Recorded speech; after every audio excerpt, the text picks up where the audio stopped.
Hey, child of God. Have you ever felt trapped in a place you long to leave, wondering if God still hears you? Tonight as you rest, remember that He is the same God who led His people through the sea and into freedom. He hears your prayers.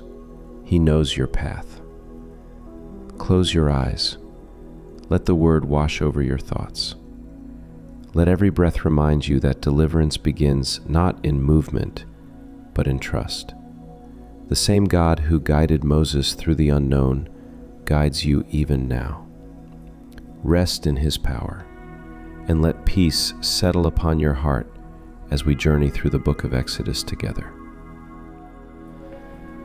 Before we begin, I invite you to share in the comments what time it is where you are and where you're watching from, and leave a prayer request so we can lift each other up as a family of faith. And if this video brings you peace, I want to ask something important. Please take a moment to subscribe. We're building a community here where thousands can find comfort in Scripture every night. And your one click helps us reach more people who desperately need God's peace. Every new subscriber is a light shining in the darkness. And together we're growing toward the goal of making this channel a 24/7 home of rest in God's Word. Now, let's settle our hearts. Lord, let your word be comfort to the restless and light to the weary. Stay with us even as we sleep. In Jesus' name, amen. The Book of Exodus. Exodus chapter 1. These are the names of the sons of Israel, who went to Egypt with Jacob, each with his family: Reuben, Simeon, Levi, and Judah; Issachar, Zebulun, and Benjamin; Dan and Naphtali; Gad and Asher. The descendants of Jacob numbered 70 in all. Joseph was already in Egypt. Now Joseph and all his brothers and all that generation died. But the Israelites were exceedingly fruitful. They multiplied greatly, increased in numbers, and became so numerous that the land was filled with them. Then a new king, to whom Joseph meant nothing, came to power in Egypt. "Look," he said to his people, "the Israelites have become far too numerous for us. Come, we must deal shrewdly with them, or they will become even more numerous, and if war breaks out, will join our enemies, fight against us, and leave the country." So they put slave masters over them to oppress them with forced labor, and they built Pithom and Ramesses as store cities for Pharaoh. But the more they were oppressed, the more they multiplied and spread. So the Egyptians came to dread the Israelites and worked them ruthlessly. They made their lives bitter with harsh labor in brick and mortar and with all kinds of work in the fields. In all their harsh labor, the Egyptians worked them ruthlessly. The king of Egypt said to the Hebrew midwives, whose names were Shiphrah and Puah, "When you are helping the Hebrew women during childbirth on the delivery stool, if you see that the baby is a boy, kill him. But if it is a girl, let her live." The midwives, however, feared God and did not do what the king of Egypt had told them to do. They let the boys live. Then the king of Egypt summoned the midwives and asked them, "Why have you done this? Why have you let the boys live?" The midwives answered Pharaoh, "Hebrew women are not like Egyptian women. They are vigorous and give birth before the midwives arrive." So God was kind to the midwives, and the people increased and became even more numerous. And because the midwives feared God, He gave them families of their own.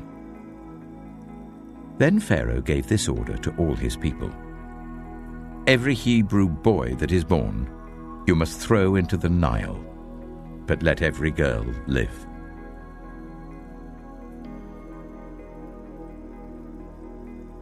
Exodus chapter 2.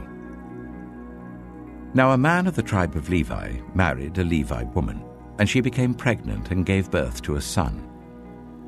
When she saw that he was a fine child, she hid him for 3 months. But when she could hide him no longer, she got a papyrus basket for him and coated it with tar and pitch. Then she placed the child in it and put it among the reeds along the bank of the Nile. His sister stood at a distance to see what would happen to him. Then Pharaoh's daughter went down to the Nile to bathe, and her attendants were walking along the riverbank. She saw the basket among the reeds and sent her female slaves to get it. She opened it and saw the baby. He was crying, and she felt sorry for him. "This is one of the Hebrew babies," she said. Then his sister asked Pharaoh's daughter, "Shall I go and get one of the Hebrew women to nurse the baby for you?" "Yes, go," she answered. So the girl went and got the baby's mother. Pharaoh's daughter said to her, "Take this baby and nurse him for me, and I will pay you." So the woman took the baby and nursed him. When the child grew older, she took him to Pharaoh's daughter, and he became her son. She named him Moses, saying, "I drew him out of the water." One day, after Moses had grown up, he went out to where his own people were and watched them at their hard labor. He saw an Egyptian beating a Hebrew, one of his own people. Looking this way and that and seeing no one, he killed the Egyptian and hid him in the sand. The next day he went out and saw 2 Hebrews fighting. He asked the one in the wrong, "Why are you hitting your fellow Hebrew?" The man said, "Who made you ruler and judge over us? Are you thinking of killing me as you killed the Egyptian?" Then Moses was afraid and thought, "What I did must have become known." When Pharaoh heard of this, he tried to kill Moses. But Moses fled from Pharaoh and went to live in Midian, where he sat down by a well. Now a priest of Midian had 7 daughters, and they came to draw water and fill the troughs to water their father's flock. Some shepherds came along and drove them away, but Moses got up and came to their rescue and watered their flock. When the girls returned to Reuel, their father, he asked them, "Why have you returned so early today?" They answered, "An Egyptian rescued us from the shepherds. He even drew water for us and watered the flock." "And where is he?" Reuel asked his daughters. "Why did you leave him? Invite him to have something to eat." Moses agreed to stay with the man, who gave his daughter Zipporah to Moses in marriage. Zipporah gave birth to a son, and Moses named him Gershom, saying, "I have become a foreigner in a foreign land." During that long period, the king of Egypt died. The Israelites groaned in their slavery and cried out, and their cry for help because of their slavery went up to God. God heard their groaning, and he remembered his covenant with Abraham, with Isaac, and with Jacob. So God looked on the Israelites and was concerned about them.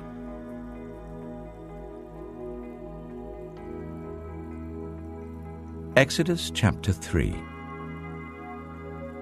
Now Moses was tending the flock of Jethro, his father-in-law, the priest of Midian. And he led the flock to the far side of the wilderness and came to Horeb, the mountain of God. There the angel of the Lord appeared to him in flames of fire from within a bush. Moses saw that though the bush was on fire, it did not burn up. So Moses thought, "I will go over and see this strange sight, why the bush does not burn up." When the Lord saw that he had gone over to look, God called to him from within the bush, "Moses, Moses." And Moses said, "Here I am." "Do not come any closer," God said. "Take off your sandals, for the place where you are standing is holy ground." Then he said, "I am the God of your father, the God of Abraham, the God of Isaac, and the God of Jacob." At this, Moses hid his face, because he was afraid to look at God. The Lord said, I have indeed seen the misery of my people in Egypt. I have heard them crying out because of their slave drivers, and I am concerned about their suffering. So I have come down to rescue them from the hand of the Egyptians, and to bring them up out of that land into a good and spacious land, a land flowing with milk and honey, the home of the Canaanites, Hittites, Amorites, Perizzites, Hivites, and Jebusites. And now the cry of the Israelites has reached me, and I have seen the way the Egyptians are oppressing them. So now, go. I am sending you to Pharaoh to bring my people, the Israelites, out of Egypt. But Moses said to God, "Who am I that I should go to Pharaoh and bring the Israelites out of Egypt?" And God said, "I will be with you, and this will be the sign to you that it is I who have sent you. When you have brought the people out of Egypt, you will worship God on this mountain." Moses said to God, "Suppose I go to the Israelites and say to them, 'The God of your fathers has sent me to you,' and they ask me, 'What is his name?' Then what shall I tell them?" God said to Moses, "I am who I am. This is what you are to say to the Israelites. 'I am has sent me to you.'" God also said to Moses, "Say to the Israelites, 'The Lord, the God of your fathers, the God of Abraham, the God of Isaac, and the God of Jacob, has sent me to you. This is my name forever, the name you shall call me from generation to generation.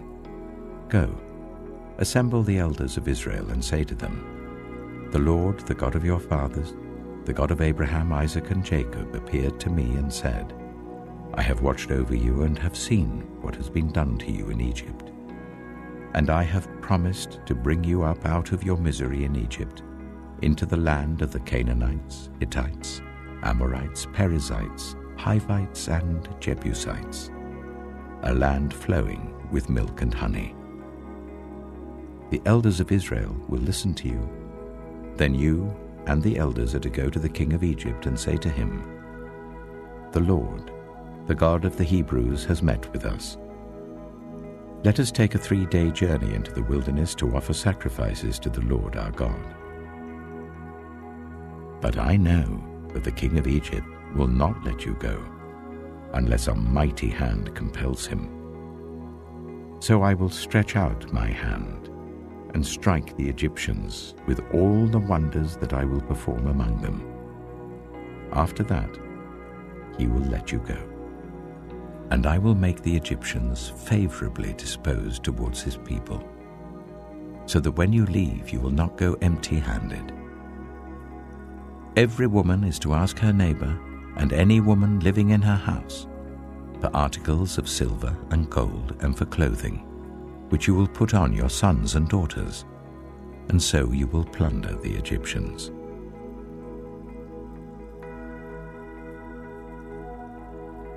Exodus chapter 4. Moses answered, "What if they do not believe me or listen to me and say, 'The Lord did not appear to you'?" Then the Lord said to him, "What is that in your hand?" "A staff," he replied. The Lord said, "Throw it on the ground." Moses threw it on the ground, and it became a snake, and he ran from it. Then the Lord said to him, "Reach out your hand and take it by the tail." So Moses reached out and took hold of the snake, and it turned back into a staff in his hand. "This," said the Lord, "is so that they may believe that the Lord, the God of their fathers, the God of Abraham, the God of Isaac, and the God of Jacob, has appeared to you." Then the Lord said, "Put your hand inside your cloak." So Moses put his hand into his cloak, and when he took it out, the skin was leprous. It had become as white as snow. "Now put it back into your cloak," he said. So Moses put his hand back into his cloak, and when he took it out, it was restored like the rest of his flesh.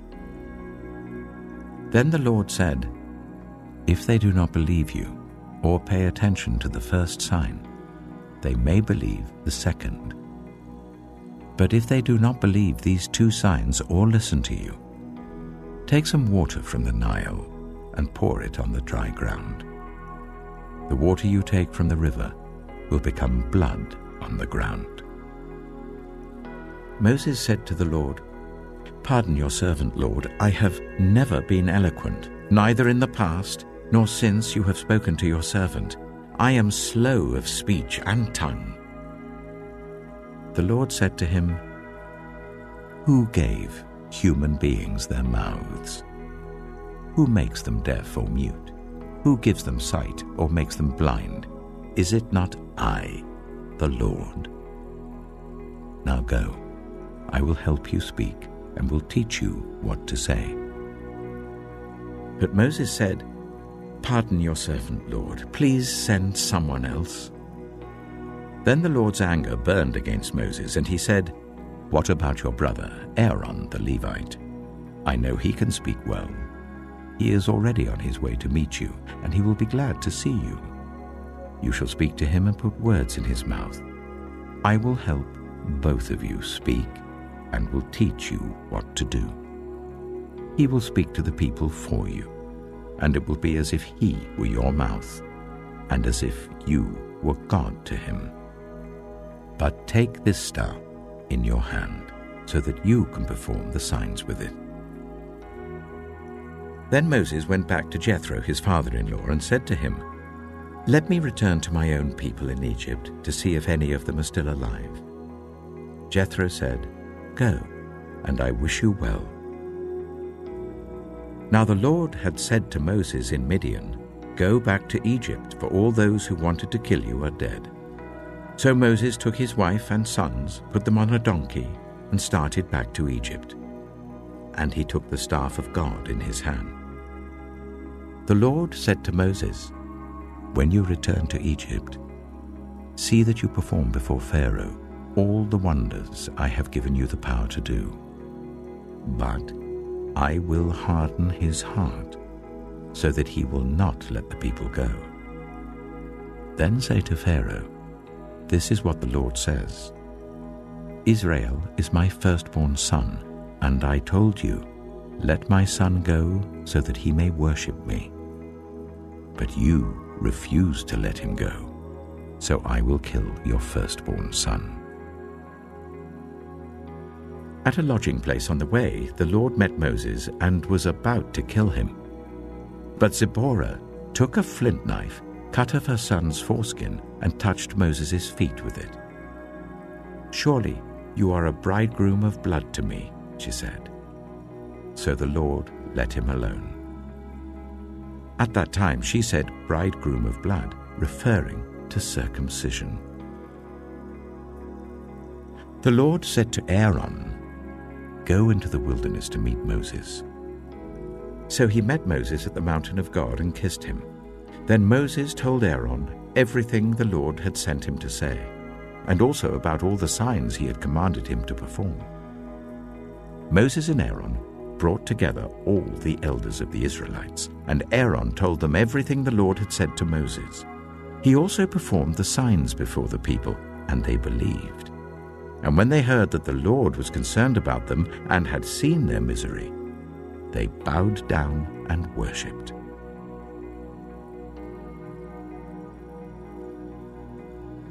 Exodus chapter 5. Afterwards, Moses and Aaron went to Pharaoh and said, "This is what the Lord, the God of Israel, says. Let my people go, so that they may hold a festival to me in the wilderness." Pharaoh said, "Who is the Lord that I should obey him and let Israel go? I do not know the Lord, and I will not let Israel go." Then they said, "The God of the Hebrews has met with us. Now let us take a 3-day journey into the wilderness to offer sacrifices to the Lord our God, or he may strike us with plagues or with the sword." But the king of Egypt said, "Moses and Aaron, why are you taking the people away from their labor? Get back to your work." Then Pharaoh said, "Look, The people of the land are now numerous, and you are stopping them from working."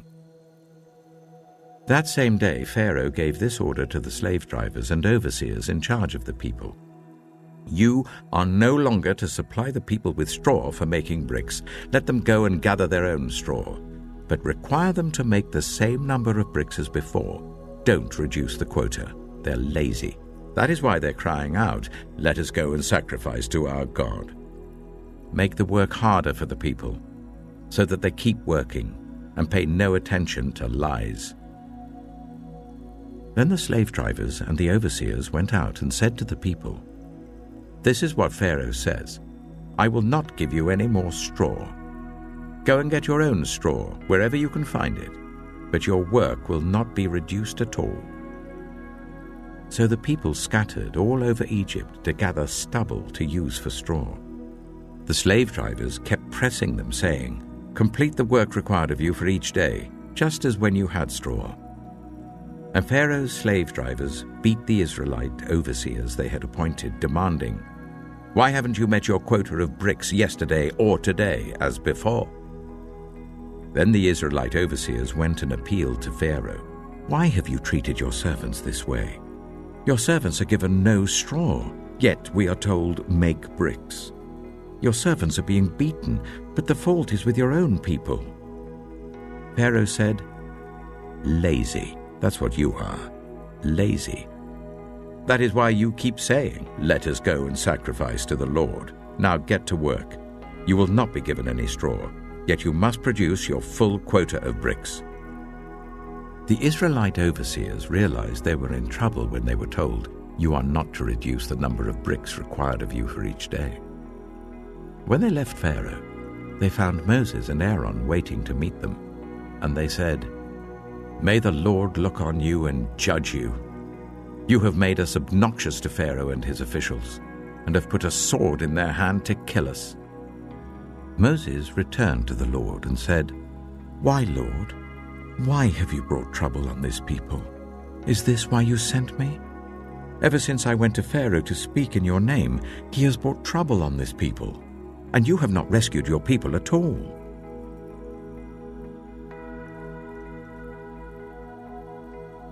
Exodus chapter 6. Then the Lord said to Moses, "Now you will see what I will do to Pharaoh.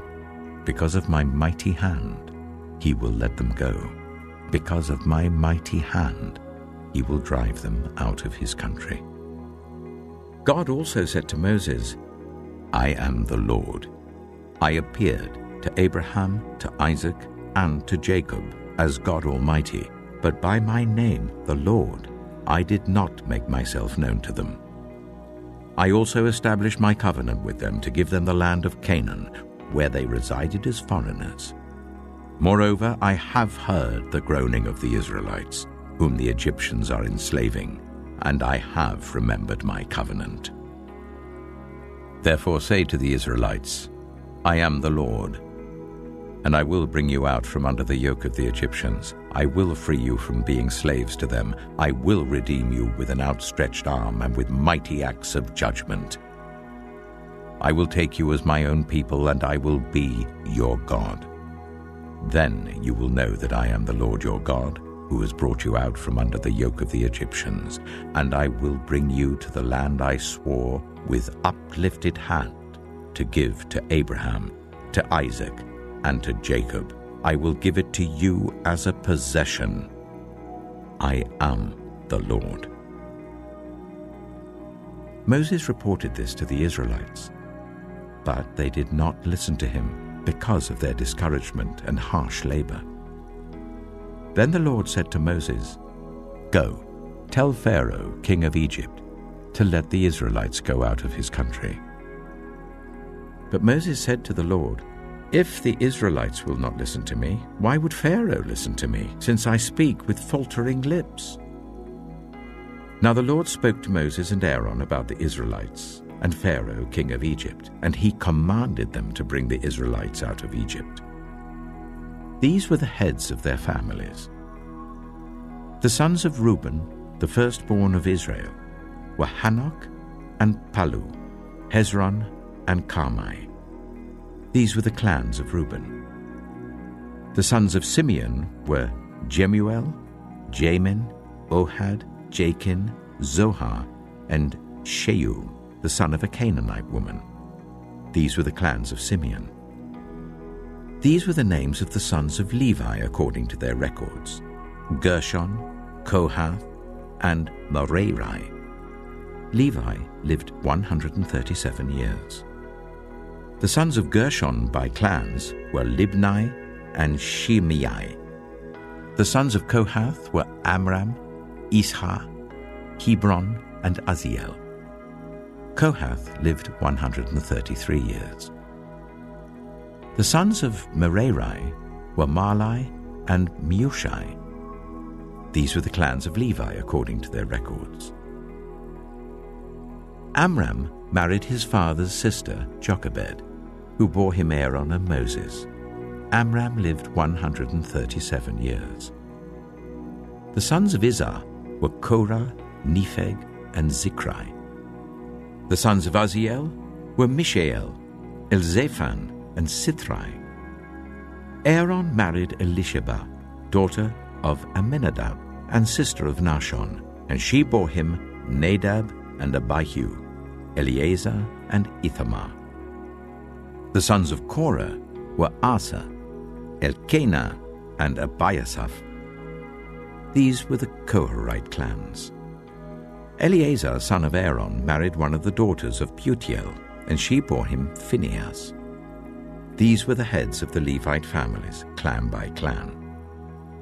It was this Aaron and Moses to whom the Lord had said, "Bring the Israelites out of Egypt by their divisions."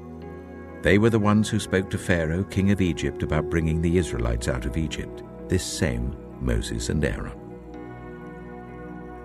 Now when the Lord spoke to Moses in Egypt, he said to him, "I am the Lord. Tell Pharaoh, king of Egypt, everything I tell you."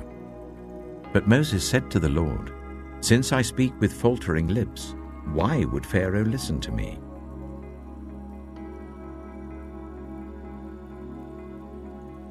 Exodus chapter 7. Then the Lord said to Moses, "See, I have made you like God to Pharaoh, and your brother Aaron will be your prophet.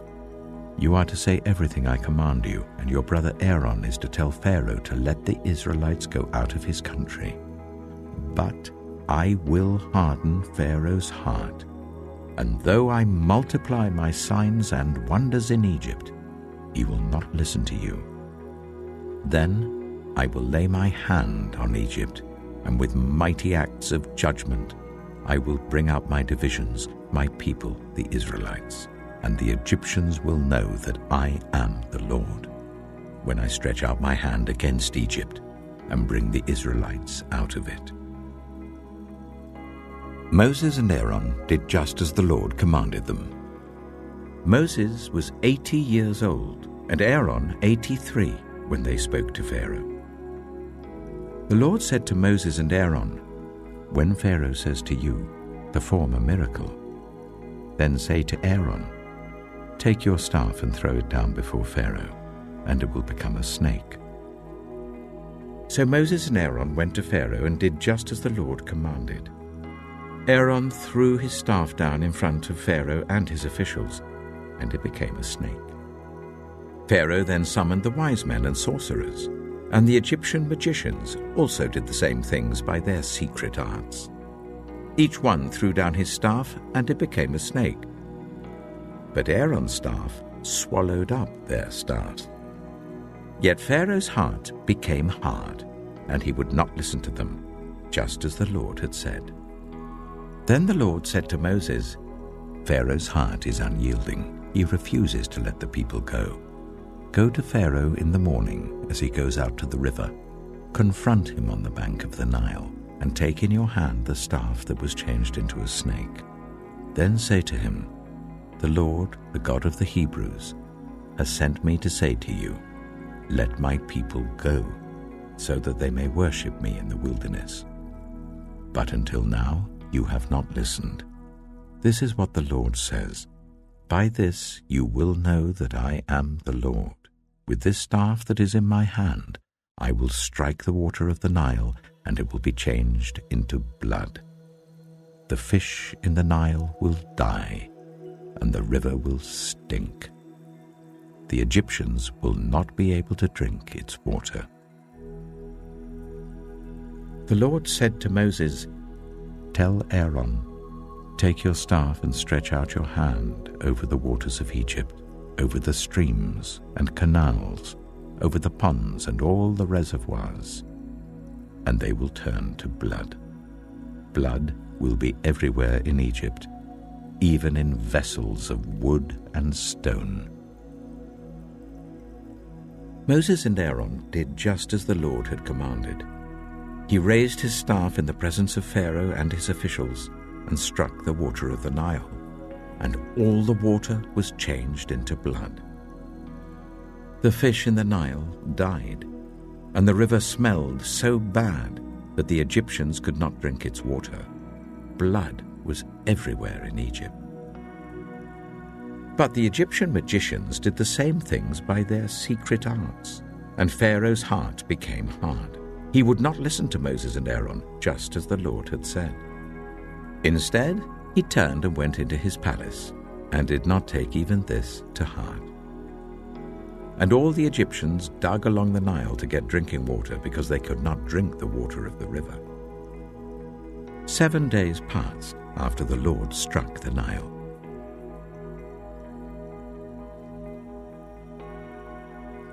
Exodus chapter 8. Then the Lord said to Moses, "Go to Pharaoh and say to him, 'This is what the Lord says. Let my people go, so that they may worship me. If you refuse to let them go, I will send a plague of frogs on your whole country. The Nile will teem with frogs. They will come up into your palace and your bedroom and onto your bed, into the houses of your officials and on your people, and into your ovens and kneading troughs. The frogs will come up on you and your people and all your officials." Then the Lord said to Moses, "Tell Aaron, stretch out your hand with your staff over the streams and canals and ponds, and make frogs come up on the land of Egypt." So Aaron stretched out his hand over the waters of Egypt, and the frogs came up and covered the land. But the magicians did the same things by their secret arts. They also made frogs come up on the land of Egypt. Pharaoh summoned Moses and Aaron and said, "Pray to the Lord to take the frogs away from me and my people, and I will let your people go to offer sacrifices to the Lord." Moses said to Pharaoh, "I leave to you the honor of setting the time for me to pray for you and your officials and your people, that you and your houses may be rid of the frogs, except for those that remain in the Nile." "Tomorrow," Pharaoh said. Moses replied, "It will be as you say, so that you may know there is no one like the Lord our God. The frogs will leave you and your houses, your officials and your people. They will remain only in the Nile." After Moses and Aaron left Pharaoh, Moses cried out to the Lord about the frogs he had brought on Pharaoh, and the Lord did what Moses asked. The frogs died in the houses, in the courtyards, and in the fields. They were piled into heaps, and the land reeked of them. But when Pharaoh saw that there was relief, he hardened his heart and would not listen to Moses and Aaron, just as the Lord had said.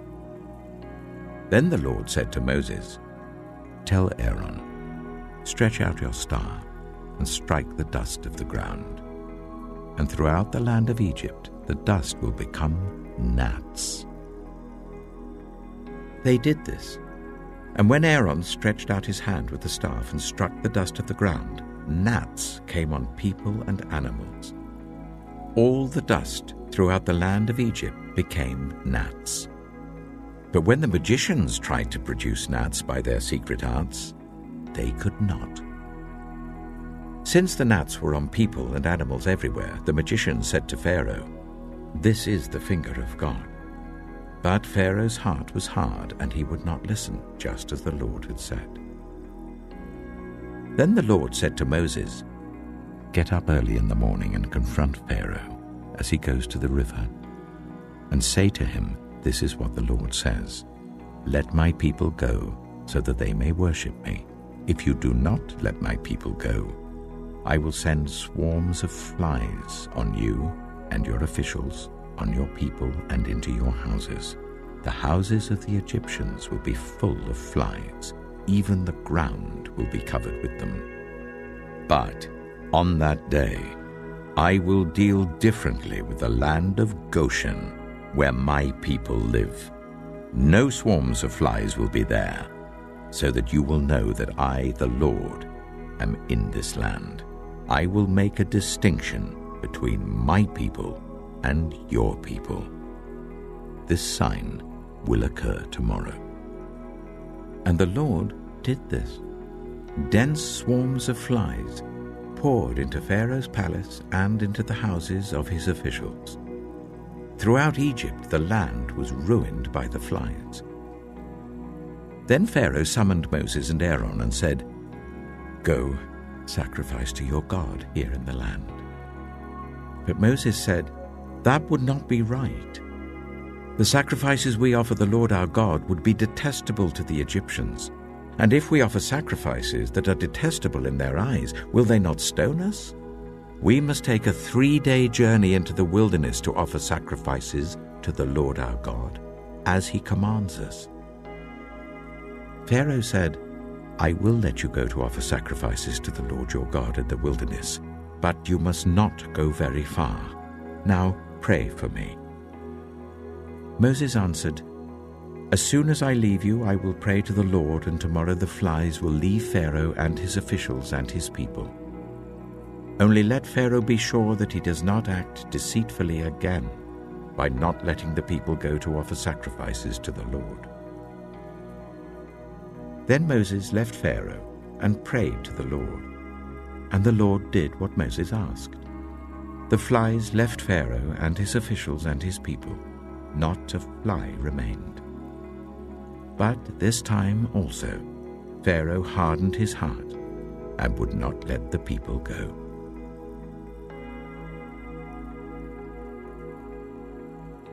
Exodus chapter 9. Then the Lord said to Moses, "Go to Pharaoh and say to him, 'This is what the Lord, the God of the Hebrews, says.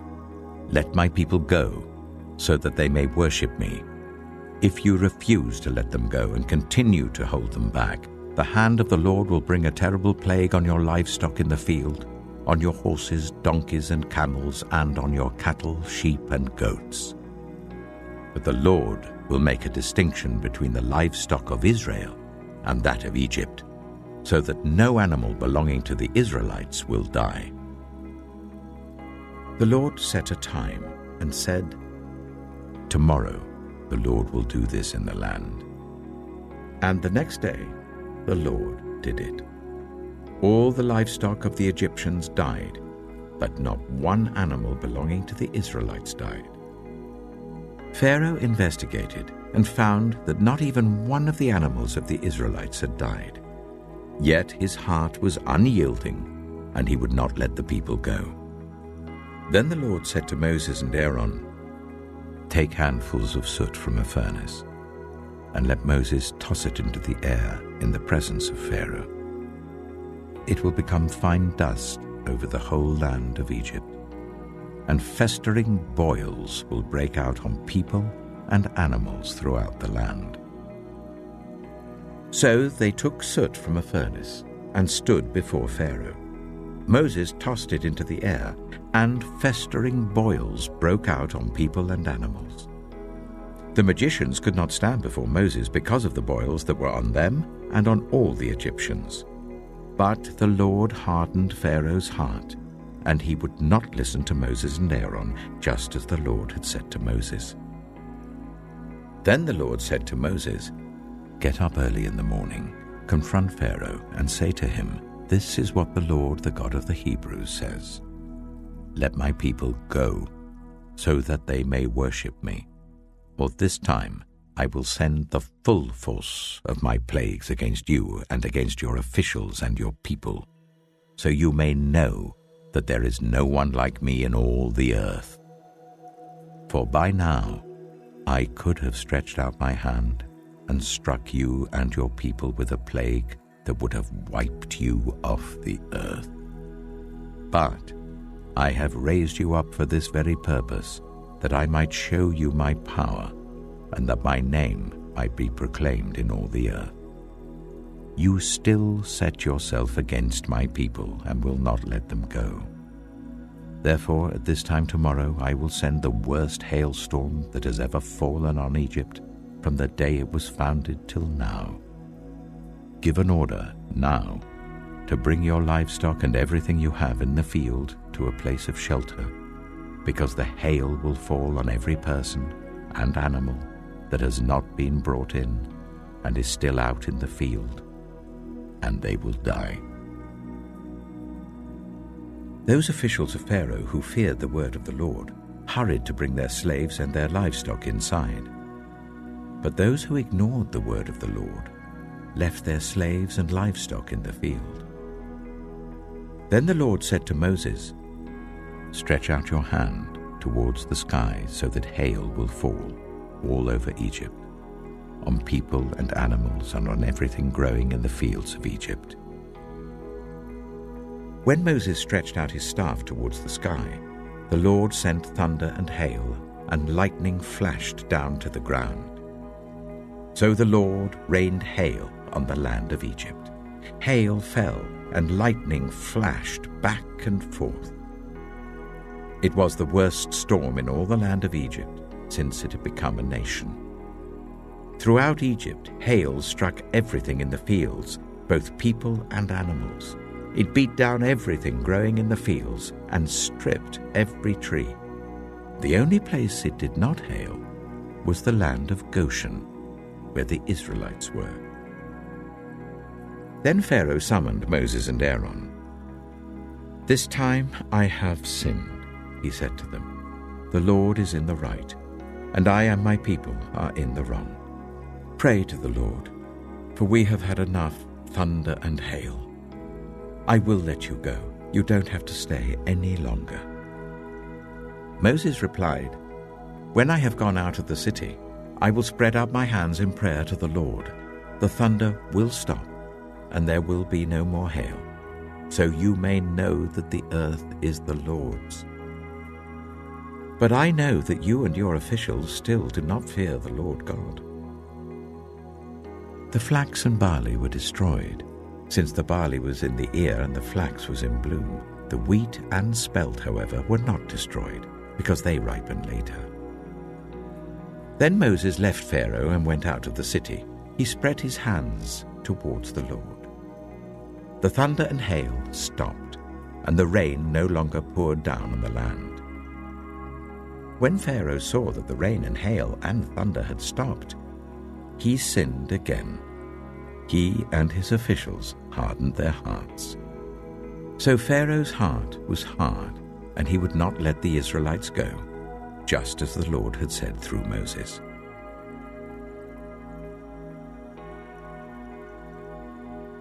Exodus chapter 10.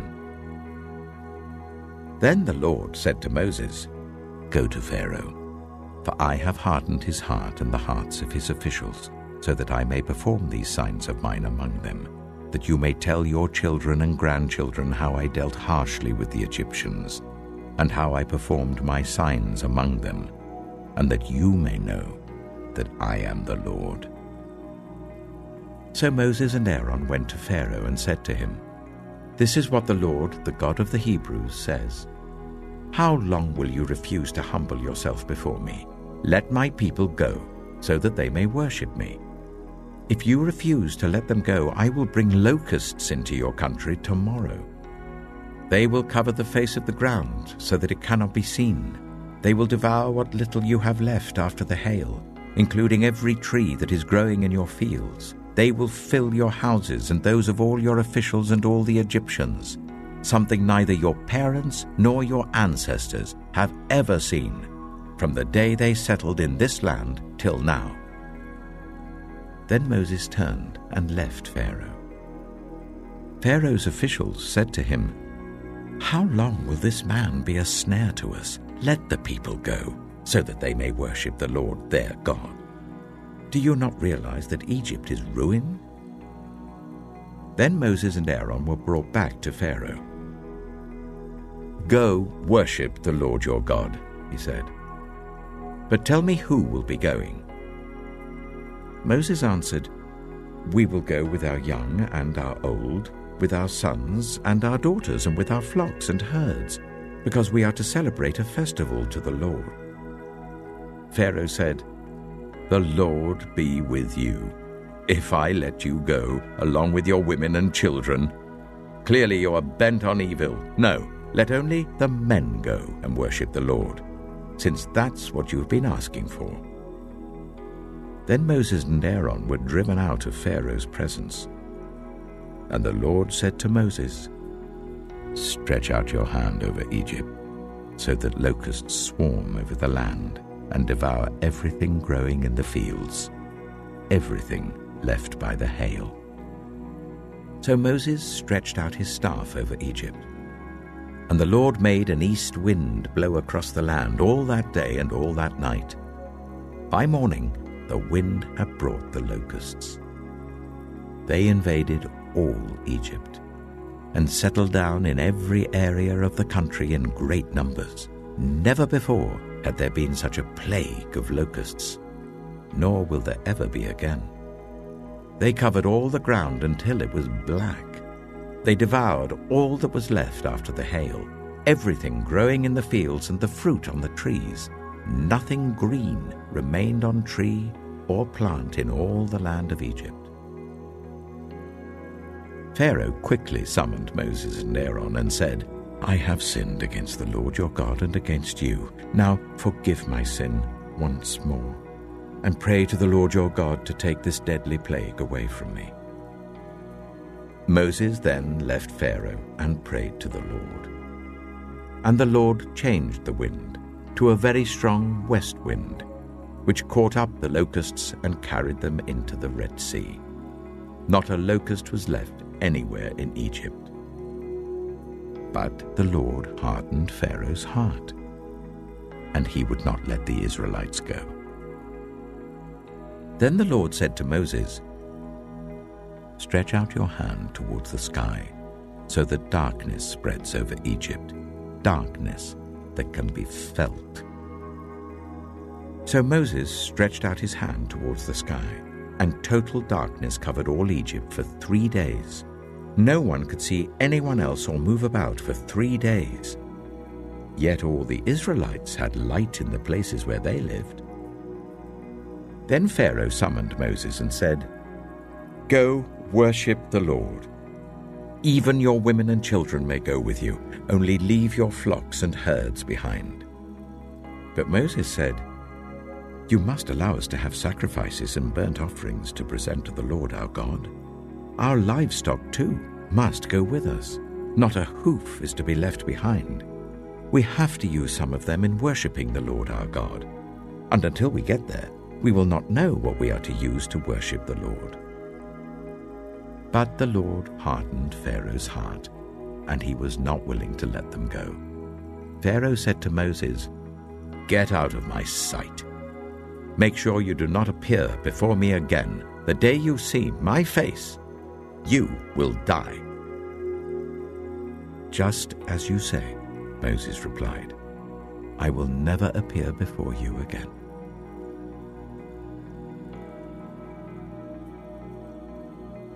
Exodus chapter 11. Now the Lord said to Moses, "I will bring one more plague on Pharaoh and on Egypt. After that, he will let you go from here, and when he does, he will drive you out completely. Tell the people that men and women alike are to ask their neighbors for articles of silver and gold." The Lord made the Egyptians favorably disposed towards the people, and Moses himself was highly regarded in Egypt by Pharaoh's officials and by the people.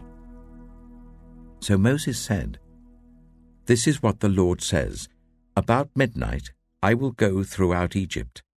Every firstborn son in Egypt will die, from the firstborn son of Pharaoh who sits on the throne to the firstborn son of the female slave who is at her handmill, and all the firstborn of the cattle as well. There will be loud wailing throughout Egypt, worse than there has ever been or ever will be again. But among the Israelites, not a dog will bark at any person or animal. Then you will know that the Lord makes a distinction between Egypt and Israel. All these officials of yours will come to me, bowing down before me, and saying, "Go, you and all the people who follow you." After that, I will leave. Then Moses, hot with anger, left Pharaoh. The Lord had said to Moses, "Pharaoh will refuse to listen to you, so that my wonders may be multiplied in Egypt." Moses and Aaron performed all these wonders before Pharaoh, but the Lord hardened Pharaoh's heart, and he would not let the Israelites go out of his country.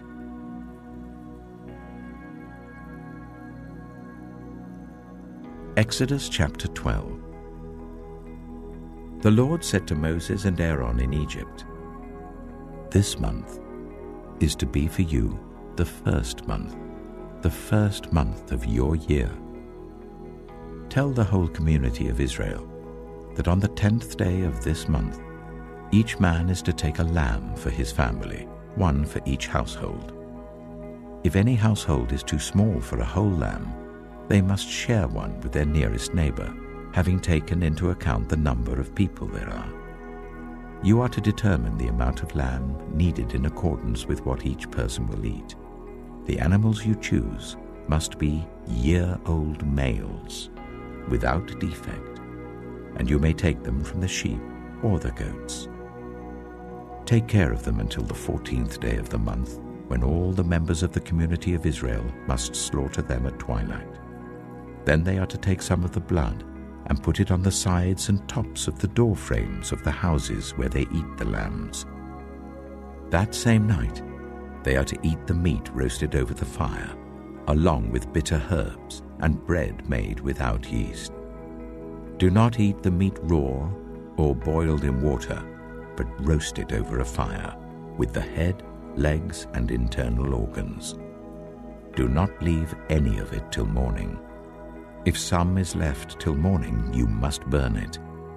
This is how you are to eat it, with your cloak tucked into your belt, your sandals on your feet, and your staff in your hand. Eat it in haste. It is the Lord's Passover. On that same night, I will pass through Egypt and strike down every firstborn of both people and animals, and I will bring judgment on all the gods of Egypt.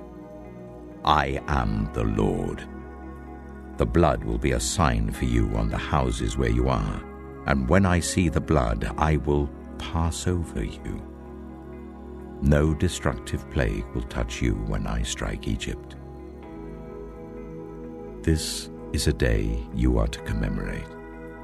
For the generations to come you shall celebrate it as a festival to the Lord, a lasting ordinance. For 7 days you are to eat bread made without yeast. On the first day remove the yeast from your houses, for whoever eats anything with yeast in it from the first day until the 7th must be cut off from Israel. On the first day hold a sacred assembly, and another one on the 7th day. Do no work at all on these days, except to prepare food for everyone to eat. That is all you may do. Celebrate the festival of unleavened bread, because it was on this very day that I brought your divisions out of Egypt. Celebrate this day as a lasting ordinance for the generations to come. In the first month, you are to eat bread made without yeast, from the evening of the 14th day until the evening of the 21st day. For 7 days, no yeast is to be found in your houses, and anyone, whether foreigner or native born, who eats anything with yeast in it must be cut off from the community of Israel. eat nothing made with yeast. Wherever you live, you must eat unleavened bread." Then Moses summoned all the elders of Israel and said to them, "Go at once and select the animals for your families and slaughter the Passover lamb. Take a bunch of hyssop, dip it into the blood in the basin, and put some of the blood on the top and on both sides of the doorframe. None of you shall go out of the door of your house until morning. When the Lord goes through the land to strike down the Egyptians, he will see the blood on the top and sides of the doorframe and will pass over that doorway, and he will not permit the destroyer to enter your houses and strike you down. Obey these instructions as a lasting ordinance for you and your descendants. When you enter the land that the Lord will give you as he promised, observe this ceremony. And when your children ask you, 'What does this ceremony mean to you?' then tell them, 'It is the Passover sacrifice to the Lord, who passed over the houses of the Israelites in Egypt and spared our homes when he struck down the Egyptians.'" Then the people bowed down and worshipped. The Israelites did just what the Lord commanded Moses and Aaron. At midnight, the Lord struck down all the firstborn in Egypt, from the firstborn of Pharaoh who sat on the throne, to the firstborn of the prisoner who was in the dungeon, and the firstborn of all the livestock as well. Pharaoh and all his officials and all the Egyptians got up during the night, and there was loud wailing in Egypt, for there was not a house without someone dead. During the night, Pharaoh summoned Moses and Aaron and said, "Up, leave my people, you and the Israelites. Go worship the Lord as you have requested. Take your flocks and herds as you have said, and go. And also bless me." The Egyptians urged the people to hurry and leave the country, "For otherwise," they said, "we will all die." So the people took their dough before the yeast was added and carried it on their shoulders in kneading troughs wrapped in clothing. The Israelites did as Moses instructed and asked the Egyptians for articles of silver and gold and for clothing. The Lord had made the Egyptians favorably disposed towards the people, and they gave them what they asked for. So they plundered the Egyptians. The Israelites journeyed from Ramesses to Succoth. There were about 600,000 men on foot, besides women and children. Many other people went up with them, and also large droves of livestock, both flocks and herds. With the dough the Israelites had brought from Egypt, they baked loaves of unleavened bread. The dough was without yeast because they had been driven out of Egypt and did not have time to prepare food for themselves. Now the length of time the Israelite people lived in Egypt was 430 years. At the end of 430 years, to the very day, all the Lord's divisions left Egypt. Because the Lord kept vigil that night to bring them out of Egypt, on this night all the Israelites are to keep vigil to honor the Lord for the generations to come. The Lord said to Moses and Aaron, "These are the regulations for the Passover meal. No foreigner may eat it. Any slave you have bought may eat it after you have circumcised him, but a temporary resident or a hired worker may not eat it.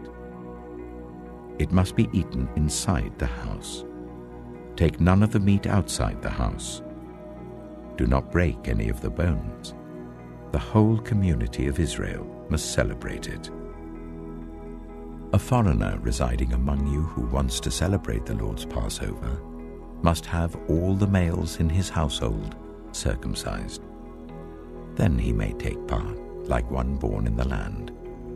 No uncircumcised male may eat it. The same law applies both to the native-born and to the foreigner residing among you."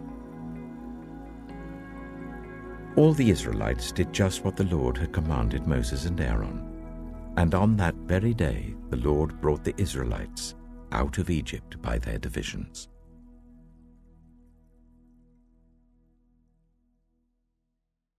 Exodus chapter 13.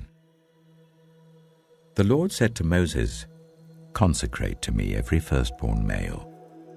The first offspring of every womb among the Israelites belongs to me, whether human or animal." Then Moses said to the people, "Commemorate this day, the day you came out of Egypt, out of the land of slavery, because the Lord brought you out of it with a mighty hand. Eat nothing containing yeast.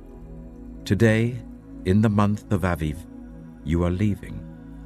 When the Lord brings you into the land of the Canaanites, Hittites, Amorites, Hivites, and Jebusites, the land he swore to your ancestors to give you, a land flowing with milk and honey, you are to observe this ceremony in this month. For 7 days eat bread made without yeast, and on the 7th day hold a festival to the Lord. Eat unleavened bread during those 7 days. Nothing with yeast in it is to be seen among you, nor shall any yeast be seen anywhere within your borders. On that day tell your son, 'I do this because of what the Lord did for me when I came out of Egypt.' This observance will be for you like a sign on your hand and a reminder on your forehead that this law of the Lord is to be on your lips. For the Lord brought you out of Egypt with his mighty hand. You must keep this ordinance at the appointed time, year after year. After the Lord brings you into the land of the Canaanites and gives it to you, as he promised on oath to you and your ancestors, you are to give over to the Lord the first offspring of every womb. All the firstborn males of your livestock belong to the Lord. Redeem with a lamb every firstborn donkey. But if you do not redeem it, break its neck. Redeem every firstborn among your sons. In the days to come, when your son asks you, 'What does this mean?' say to him, 'With a mighty hand the Lord brought us out of Egypt, out of the land of slavery. When Pharaoh stubbornly refused to let us go, the Lord killed the firstborn of both people and animals in Egypt. This is why I sacrifice to the Lord the first male offspring of every womb, and redeem each of my firstborn son. And it will be like a sign on your hand, and a symbol on your forehead, that the Lord brought us out of Egypt with his mighty hand." When Pharaoh let the people go, God did not lead them on the road through the Philistine country, though that was shorter. For God said, "If they face war, they might change their minds and return to Egypt." So God led the people around by the desert road towards the Red Sea. The Israelites went up out of Egypt ready for battle. Moses took the bones of Joseph with him, because Joseph had made the Israelites swear an oath. He had said, "God will surely come to your aid, and then you must carry my bones up with you from this place." After leaving Suchet, they camped at Etham on the edge of the desert. By day the Lord went ahead of them in a pillar of cloud to guide them on their way, and by night in a pillar of fire to give them light, so that they could travel by day or night. Neither the pillar of cloud by day nor the pillar of fire by night left its place in front of the people.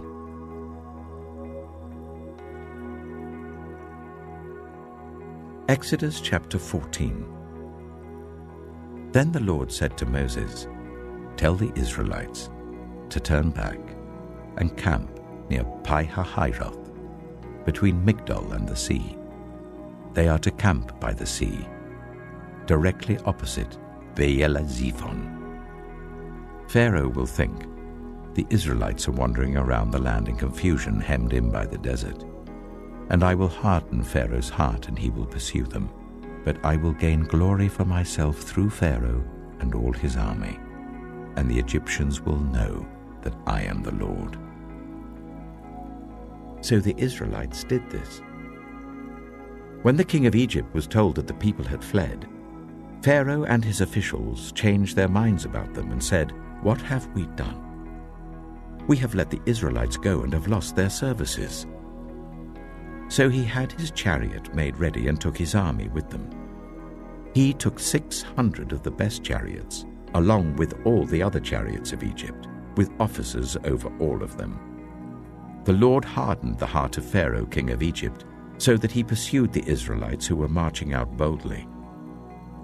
The Egyptians, all Pharaoh's horses and chariots, horsemen and troops, pursued the Israelites and overtook them as they camped by the sea near Pi-hahiroth, opposite Baal-zephon. As Pharaoh approached, the Israelites looked up, and there were the Egyptians marching after them. They were terrified and cried out to the Lord. They said to Moses, "Was it because there were no graves in Egypt that you brought us to the desert to die? What have you done to us by bringing us out of Egypt? Didn't we say to you in Egypt, 'Leave us alone, let us serve the Egyptians'? It would have been better for us to serve the Egyptians than to die in the desert." Moses answered the people, "Do not be afraid. Stand firm, and you will see the deliverance the Lord will bring you today. The Egyptians you see today, you will never see again. The Lord will fight for you. You need only to be still." Then the Lord said to Moses, "Why are you crying out to me? Tell the Israelites to move on.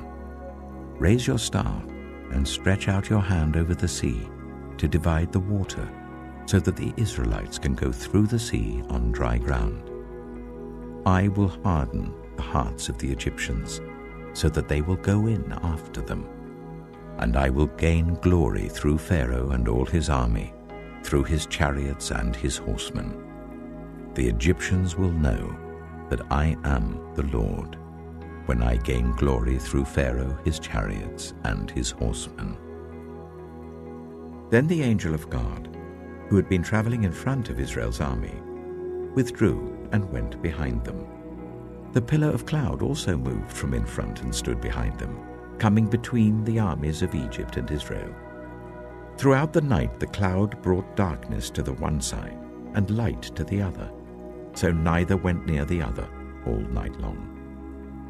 Then Moses stretched out his hand over the sea, and all that night the Lord drove the sea back with a strong east wind and turned it into dry land.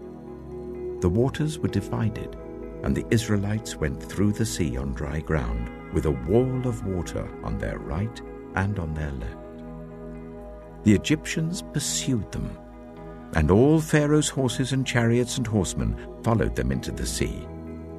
During the last watch of the night, the Lord looked down from the pillar of fire and cloud at the Egyptian army and threw it into confusion. He jammed the wheels of their chariots so that they had difficulty driving. And the Egyptians said, "Let's get away from the Israelites. The Lord is fighting for them against Egypt." Then the Lord said to Moses, "Stretch out your hand over the sea, so that the waters may flow back over the Egyptians and their chariots and horsemen."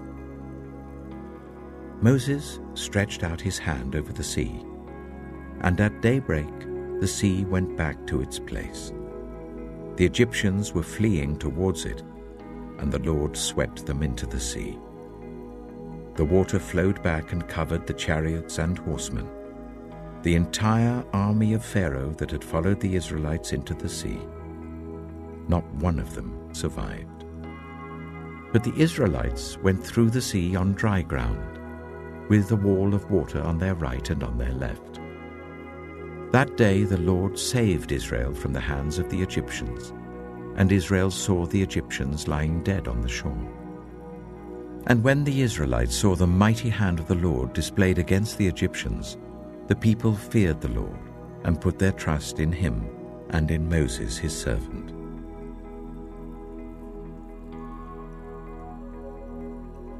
Exodus chapter 15. Then Moses and the Israelites sang this song to the Lord. "I will sing to the Lord, for he is highly exalted. Both horse and driver he has hurled into the sea. The Lord is my strength and my defense. He has become my salvation.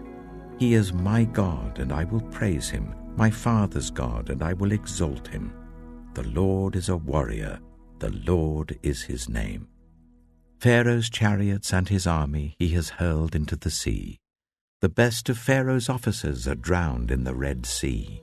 The deep waters have covered them. They sank to the depths like a stone. Your right hand, Lord, was majestic in power. Your right hand, Lord, shattered the enemy. In the greatness of your majesty you threw down those who opposed you. You unleashed your burning anger. It consumed them like stubble. By the blast of your nostrils the waters piled up. The surging waters stood up like a wall. The deep waters congealed in the heart of the sea.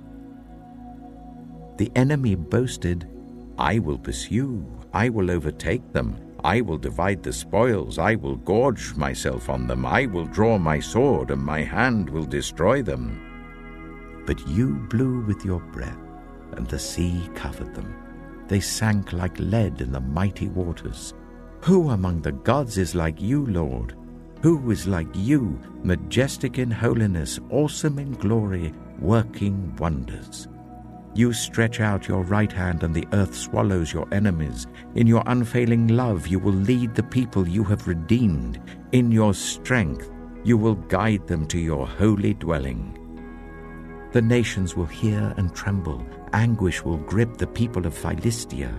The chiefs of Edom will be terrified. The leaders of Moab will be seized with trembling. The people of Canaan will melt away.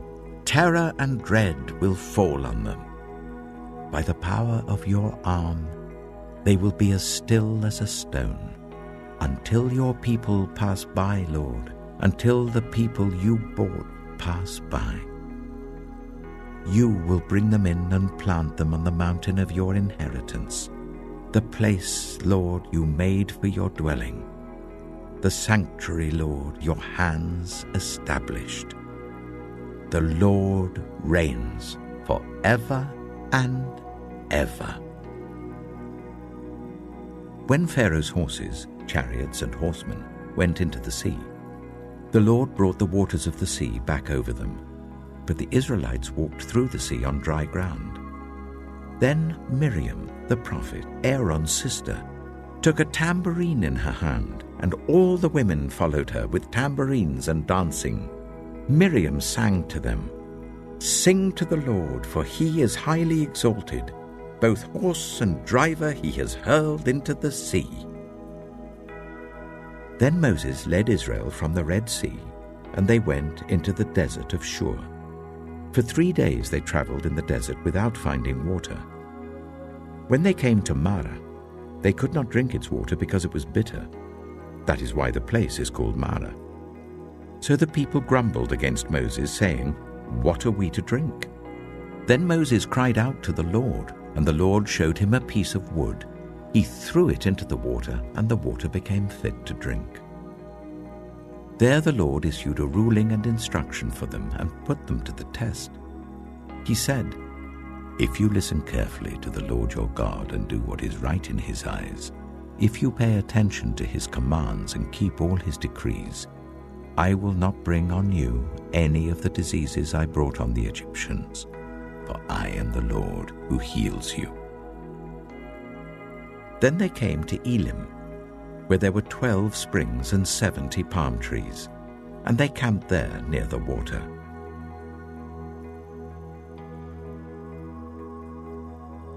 Exodus chapter 16. The whole Israelite community set out from Elim and came to the desert of Sin, which is between Elim and Sinai, on the 15th day of the 2nd month after they had come out of Egypt. In the desert, the whole community grumbled against Moses and Aaron. The Israelites said to them, If only we had died by the Lord's hand in Egypt. There we sat round pots of meat and ate all the food we wanted. But you have brought us out into this desert to starve this entire assembly to death. Then the Lord said to Moses, I will rain down bread from heaven for you. The people are to go out each day and gather enough for that day. In this way I will test them and see whether they will follow my instructions. On the 6th day they are to prepare what they bring in, and that is to be twice as much as they gather on the other days. So Moses and Aaron said to all the Israelites, "In the evening you will know that it was the Lord who brought you out of Egypt. And in the morning you will see the glory of the Lord, because he has heard your grumbling against him. Who are we that you should grumble against us?" Moses also said, "You will know that it was the Lord when he gives you meat to eat in the evening and all the bread you want in the morning, because he has heard your grumbling against him. Who are we? You are not grumbling against us, but against the Lord." Then Moses told Aaron, "Say to the entire Israelite community, 'Come before the Lord, for he has heard your grumbling.'" While Aaron was speaking to the whole Israelite community, they looked towards the desert, and there was the glory of the Lord appearing in the cloud. The Lord said to Moses, "I have heard the grumbling of the Israelites. Tell them, at twilight you will eat meat, and in the morning you will be filled with bread. Then you will know that I am the Lord your God." That evening, quail came and covered the camp, and in the morning there was a layer of dew around the camp. When the dew was gone, thin flakes like frost on the ground appeared on the desert floor. When the Israelites saw it, they said to each other, "What is it?" But they did not know what it was. Moses said to them, "It is the bread the Lord has given you to eat. This is what the Lord has commanded. Everyone is to gather as much as they need. Take an omer for each person you have in your tent." The Israelites did as they were told. Some gathered much, some little. And when they measured it by the omer, the one who gathered much did not have too much, and the one who gathered little did not have too little. Everyone had gathered just as much as they needed. Then Moses said to them, "No one is to keep any of it until morning." However, some of them paid no attention to Moses. They kept part of it until morning, but it was full of maggots and began to smell. So Moses was angry with them. Each morning, everyone gathered as much as they needed, and when the sun grew hot, it melted away. On the 6th day, they gathered twice as much, 2 omers for each person. And the leaders of the community came and reported this to Moses. He said to them, "This is what the Lord commanded. Tomorrow is to be a day of Sabbath rest, a holy Sabbath to the Lord. So bake what you want to bake and boil what you want to boil. Save whatever is left and keep it until morning." So they saved it until morning as Moses commanded, and it did not stink or get maggots in it. "Eat it today," Moses said, "because today is a Sabbath to the Lord. You will not find any of it on the ground today. 6 days you are to gather it, but on the 7th day, the Sabbath, there will not be any." Nevertheless, some of the people went out on the 7th day to gather it, but they found none.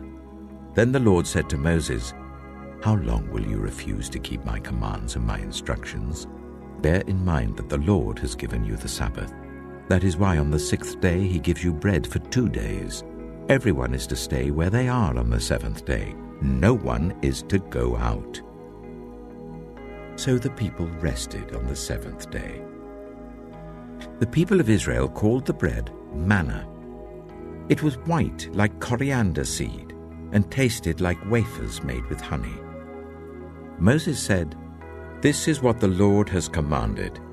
Take an omer of manna and keep it for the generations to come, so that they can see the bread I gave you to eat in the wilderness when I brought you out of Egypt." So Moses said to Aaron, "Take a jar and put an omer of manna in it. Then place it before the Lord to be kept for the generations to come." As the Lord commanded Moses, Aaron put the manna with the tablets of the covenant law that it might be preserved. The Israelites ate manna for 40 years, until they came to a land that was settled. They ate manna until they reached the border of Canaan. An omer is 1/10 of an ephah.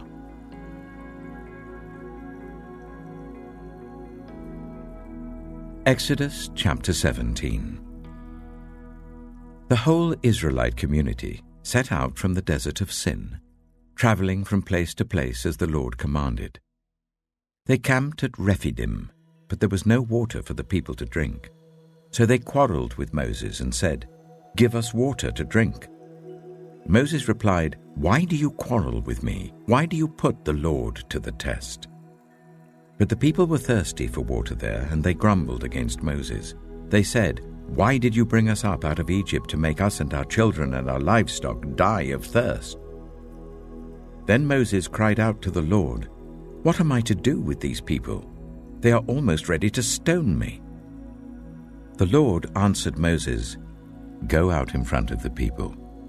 Take with you some of the elders of Israel, and take in your hand the staff with which you struck the Nile, and go. I will stand there before you by the rock at Horeb. Strike the rock, and water will come out of it for the people to drink." So Moses did this in the sight of the elders of Israel. And he called the place Massah and Meribah, because the Israelites quarreled, and because they tested the Lord, saying, "Is the Lord among us or not?" The Amalekites came and attacked the Israelites at Rephidim. Moses said to Joshua, "Choose some of our men and go out to fight the Amalekites. Tomorrow I will stand on top of the hill with the staff of God in my hands." So Joshua fought the Amalekites as Moses had ordered, and Moses, Aaron, and Hur went to the top of the hill. As long as Moses held up his hands, the Israelites were winning, but whenever he lowered his hands, the Amalekites were winning. When Moses' hands grew tired, they took a stone and put it under him, and he sat on it. Aaron and Hur held his hands up, one on one side, one on the other, so that his hands remained steady till sunset. So Joshua overcame the Amalekite army with the sword. Then the Lord said to Moses, "Write this on a scroll as something to be remembered, and make sure that Joshua hears it, because I will completely blot out the name of Amalek from under heaven." Moses built an altar and called it, "The Lord is my banner." He said, "Because hands were lifted up against the throne of the Lord will be at war against the Amalekites from generation to generation."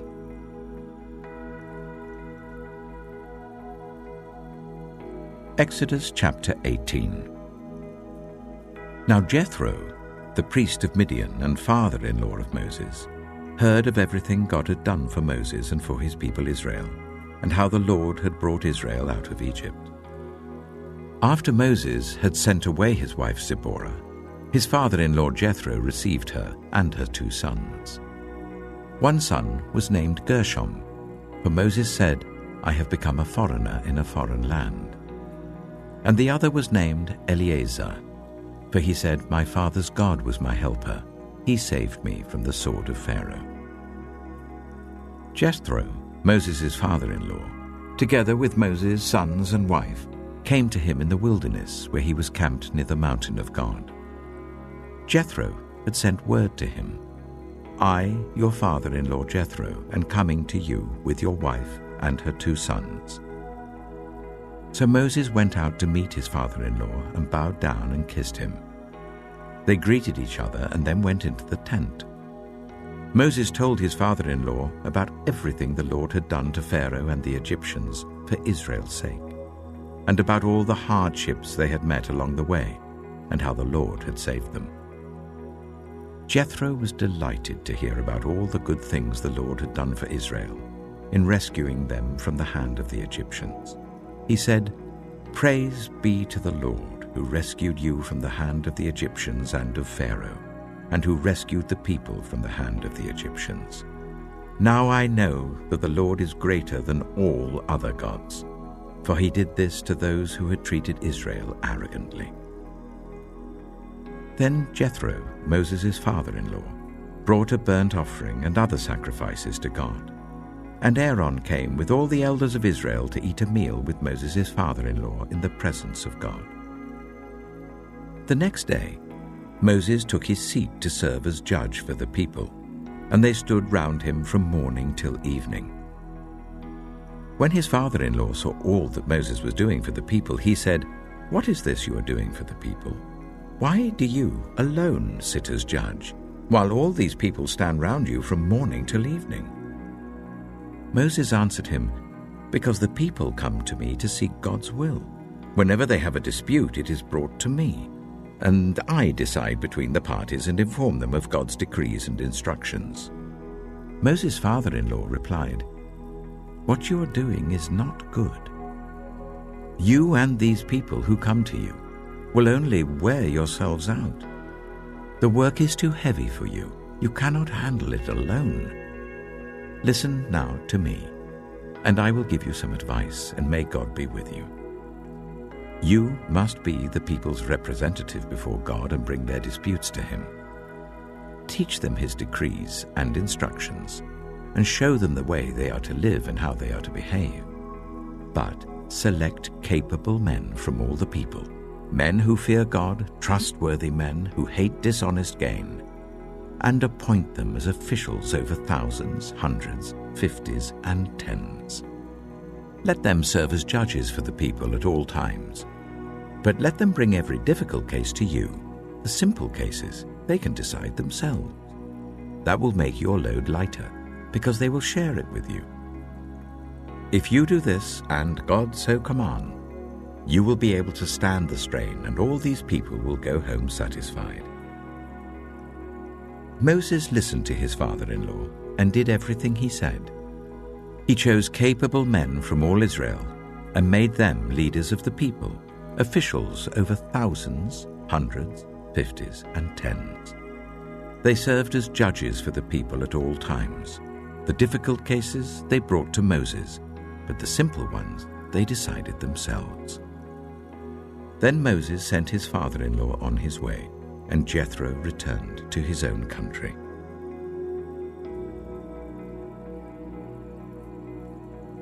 Exodus chapter 19. On the first day of the third month, after the Israelites left Egypt, on that very day, they came to the desert of Sinai. After they set out from Rephidim, they entered the desert of Sinai, and Israel camped there in the desert in front of the mountain. Then Moses went up to God, and the Lord called to him from the mountain and said, "This is what you are to say to the descendants of Jacob, and what you are to tell the people of Israel. You yourselves have seen what I did to Egypt, and how I carried you on eagle's wings and brought you to myself. Now, if you obey me fully and keep my covenant, then out of all nations you will be my treasured possession.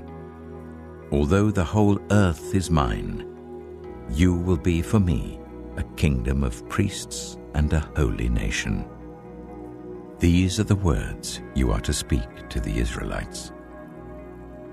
So Moses went back and summoned the elders of the people and set before them all the words the Lord had commanded him to speak. The people all responded together, "We will do everything the Lord has said." So Moses brought their answer back to the Lord. The Lord said to Moses, "I am going to come to you in a dense cloud, so that the people will hear me speaking with you and will always put their trust in you." Then Moses told the Lord what the people had said, and the Lord said to Moses, "Go to the people and consecrate them today and tomorrow. Make them wash their clothes and be ready by the third day, because on that day the Lord will come down on Mount Sinai in the sight of all the people. Put limits for the people around the mountain and tell them, 'Be careful that you do not approach the mountain or touch the foot of it. Whoever touches the mountain is to be put to death. They are to be stoned or shot with arrows. Not a hand is to be laid on them. No person or animal shall be permitted to live. Only when the ram's horn sounds a long blast may they approach the mountain." After Moses had gone down the mountain to the people, he consecrated them and they washed their clothes. Then he said to the people, "Prepare yourselves for the third day. Abstain from sexual relations. On the morning of the third day, there was thunder and lightning, with a thick cloud over the mountain and a very loud trumpet blast. Everyone in the camp trembled. Then Moses led the people out of the camp to meet with God, and they stood at the foot of the mountain. Mount Sinai was covered with smoke, because the Lord descended on it in fire. The smoke billowed up from it like smoke from a furnace, and the whole mountain trembled violently. As the sound of the trumpet grew louder and louder, Moses spoke, and the voice of God answered him. The Lord descended to the top of Mount Sinai and called Moses to the top of the mountain. So Moses went up, and the Lord said to him, "Go down and warn the people, so they do not force their way through to see the Lord, and many of them perish. Even the priests who approach the Lord must consecrate themselves, or the Lord will break out against them." Moses said to the Lord, "The people cannot come up Mount Sinai because you yourself warned us. Put limits around the mountain and set it apart as holy." The Lord replied, "Go down and bring Aaron up with you, but the priests and the people must not force their way through to come up to the Lord, or he will break out against them." So Moses went down to the people and told them.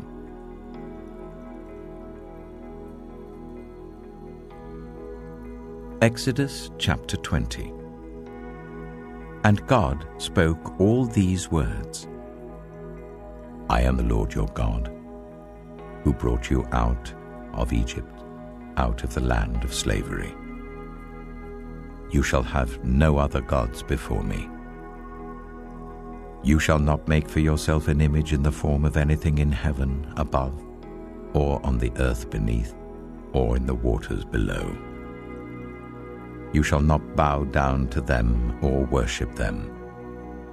For I, the Lord your God, am a jealous God, punishing the children for the sin of the parents to the third and fourth generation of those who hate me, but showing love to 1,000 generations of those who love me and keep my commandments.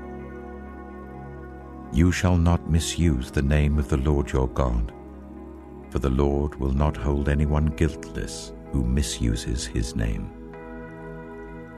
Remember the Sabbath day by keeping it holy. 6 days you shall labor and do all your work, but the seventh day is a Sabbath to the Lord your God. On it you shall not do any work, neither you, nor your son or daughter, nor your male or female servant, nor your animals, nor any foreigner residing in your towns. For in 6 days the Lord made the heavens and the earth, the sea, and all that is in them, but he rested on the seventh day. Therefore the Lord blessed the Sabbath day and made it holy. Honor your father and your mother, so that you may live long in the land the Lord your God is giving you. You shall not murder. You shall not commit adultery. You shall not steal. You shall not give false testimony against your neighbor. You shall not covet your neighbor's house. You shall not covet your neighbor's wife, or his male or female servant, his ox or donkey, or anything that belongs to your neighbor. When the people saw the thunder and lightning and heard the trumpet and saw the mountain in smoke, they trembled with fear.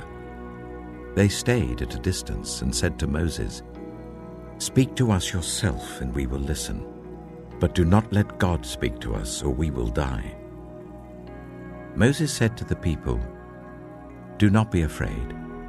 God has come to test you, so that the fear of God will be with you, to keep you from sinning." The people remained at a distance, while Moses approached the thick darkness where God was. Then the Lord said to Moses, "Tell the Israelites this: You have seen for yourselves that I have spoken to you from heaven. Do not make any gods to be alongside me. Do not make for yourselves gods of silver or gods of gold. Make an altar of earth for me, and sacrifice on it your burnt offerings and fellowship offerings, your sheep and goats and your cattle. Wherever I cause my name to be honored, I will come to you and bless you. If you make an altar of stones for me, do not build it with dressed stones, for you will defile it if you use a tool on it. And do not go up to my altar on steps, or your private parts may be exposed.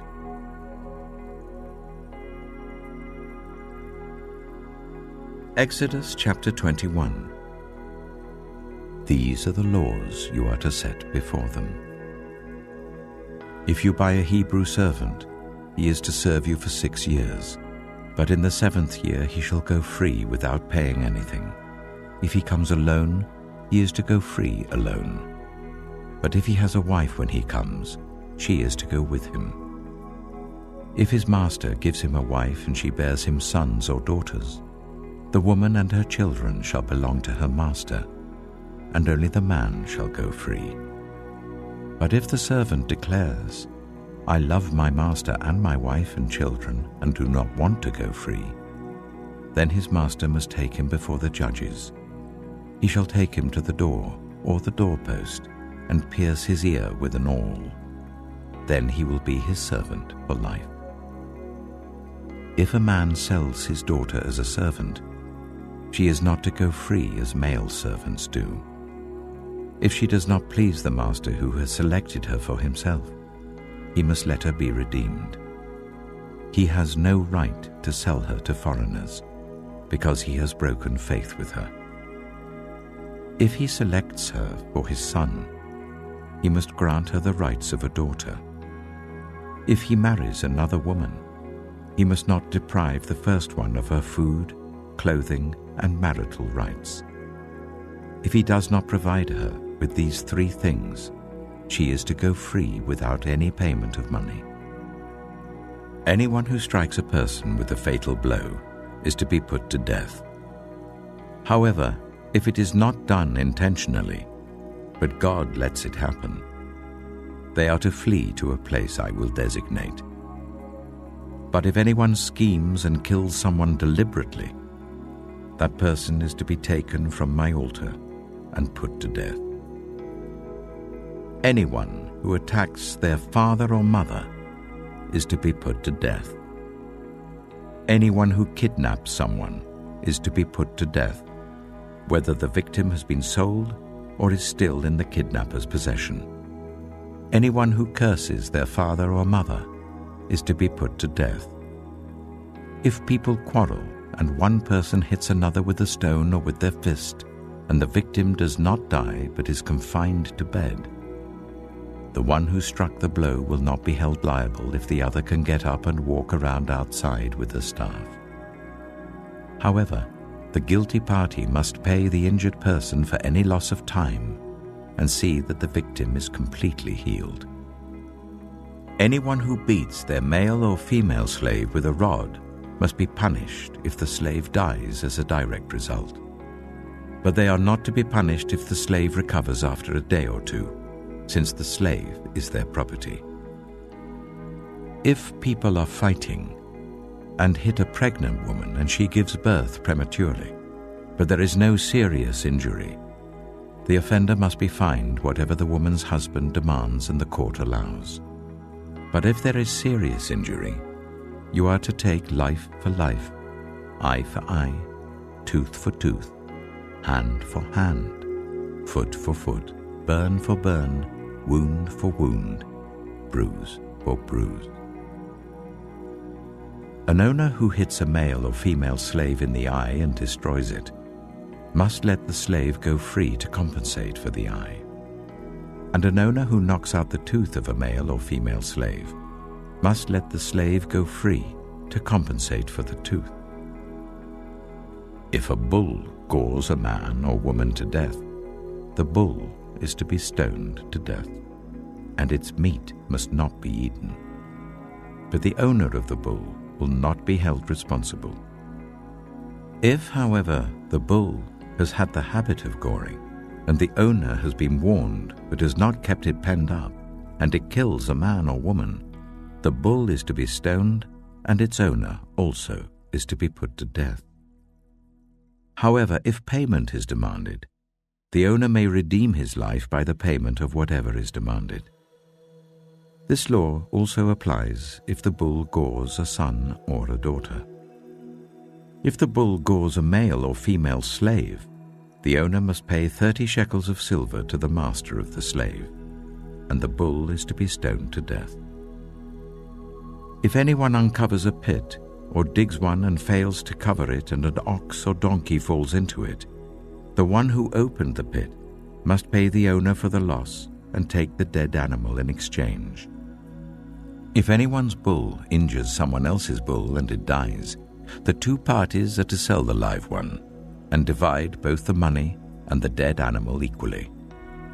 However, if it was known that the bull had the habit of goring, yet the owner did not keep it penned up, the owner must pay animal for animal and take the dead animal in exchange.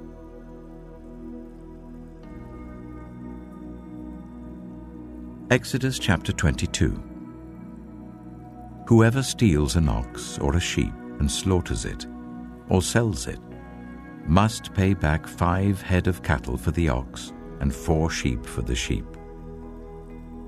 If a thief is caught breaking in at night and is struck a fatal blow, the defender is not guilty of bloodshed. But if it happens after sunrise, the defender is guilty of bloodshed. Anyone who steals must certainly make restitution. But if they have nothing, they must be sold to pay for their theft. If the stolen animal is found alive in their possession, whether ox or donkey or sheep, they must pay back double. If anyone grazes their livestock in a field or vineyard and lets them stray and they graze in someone else's field, the offender must make restitution from the best of their own field or vineyard. If a fire breaks out and spreads into thorn bushes, so that it burns sheaves of corn or standing corn or the whole field, the one who started the fire must make restitution. If anyone gives a neighbor silver or goods for safekeeping and they are stolen from the neighbor's house, the thief, if caught, must pay back double. But if the thief is not found, the owner of the house must appear before the judges, and they must determine whether the owner of the house has laid hands on the other person's property. In all cases of illegal possession of an ox, a donkey, a sheep, a garment, or any other lost property about which somebody says, "This is mine," both parties are to bring their cases before the judges. The one whom the judges declare guilty must pay back double to the other. If anyone gives a donkey, an ox, a sheep, or any other animal to their neighbor for safekeeping and it dies, or is injured or is taken away while no one is looking, the issue between them will be settled by the taking of an oath before the Lord that the neighbor did not lay hands on the other person's property. The owner is to accept this, and no restitution is required. But if the animal was stolen from the neighbor, restitution must be made to the owner. If it was torn to pieces by a wild animal, the neighbor shall bring in the remains as evidence and shall not be required to pay for the torn animal. If anyone borrows an animal from their neighbor and it is injured or dies while the owner is not present, they must make restitution. But if the owner is with the animal, the borrower will not have to pay. If the animal was hired, the money paid for the hire covers the loss. If a man seduces a virgin who is not pledged to be married and sleeps with her, he must pay the bride price, and she shall be his wife. If her father absolutely refuses to give her to him, he must still pay the bride price for virgins. Do not allow a sorceress to live. Anyone who has sexual relations with an animal is to be put to death. Whoever sacrifices to any god other than the Lord must be destroyed. Do not ill-treat or oppress a foreigner, for you were foreigners in Egypt. Do not take advantage of the widow or the fatherless. If you do, and they cry out to me, I will certainly hear their cry. My anger will be aroused, and I will kill you with the sword. Your wives will become widows, and your children fatherless. If you lend money to one of my people among you who is needy, do not treat it like a business deal. Charge no interest. If you take your neighbor's cloak as a pledge, return it by sunset, because that cloak is the only covering your neighbor has. What else can they sleep in? When they cry out to me, I will hear, for I am compassionate. Do not blaspheme God or curse the ruler of your people. Do not hold back offerings from your granaries or your vats. You must give me the firstborn of your sons. Do the same with your cattle and your sheep. Let them stay with their mothers for 7 days, but give them to me on the 8th day. You are to be my holy people. So do not eat the meat of an animal torn by wild beasts. Throw it to the dogs.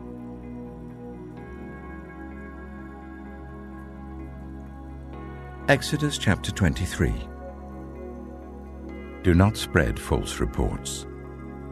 Do not help a guilty person by being a malicious witness. Do not follow the crowd in doing wrong. When you give testimony in a lawsuit, do not pervert justice by siding with the crowd, and do not show favoritism to a poor person in a lawsuit. If you come across your enemy's ox or donkey wandering off, be sure to return it. If you see the donkey of someone who hates you, fallen down under its load, do not leave it there. Be sure you help them with it. Do not deny justice to your poor people in their lawsuits. Have nothing to do with a false charge, and do not put an innocent or honest person to death, for I will not acquit the guilty. Do not accept a bribe, for a bribe blinds those who see and twists the words of the innocent. Do not oppress a foreigner. You yourselves know how it feels to be foreigners, because you were foreigners in Egypt. For 6 years you are to sow your fields and harvest the crops, but during the 7th year let the land lie unplowed and unused. Then the poor among your people may get food from it, and the wild animals may eat what is left. Do the same with your vineyard and your olive grove. 6 days do your work, but on the 7th day do not work, so that your ox and your donkey may rest, and so that the slave born in your household and the foreigner living among you may be refreshed. Be careful to do everything I have said to you. Do not invoke the names of other gods. Do not let them be heard on your lips.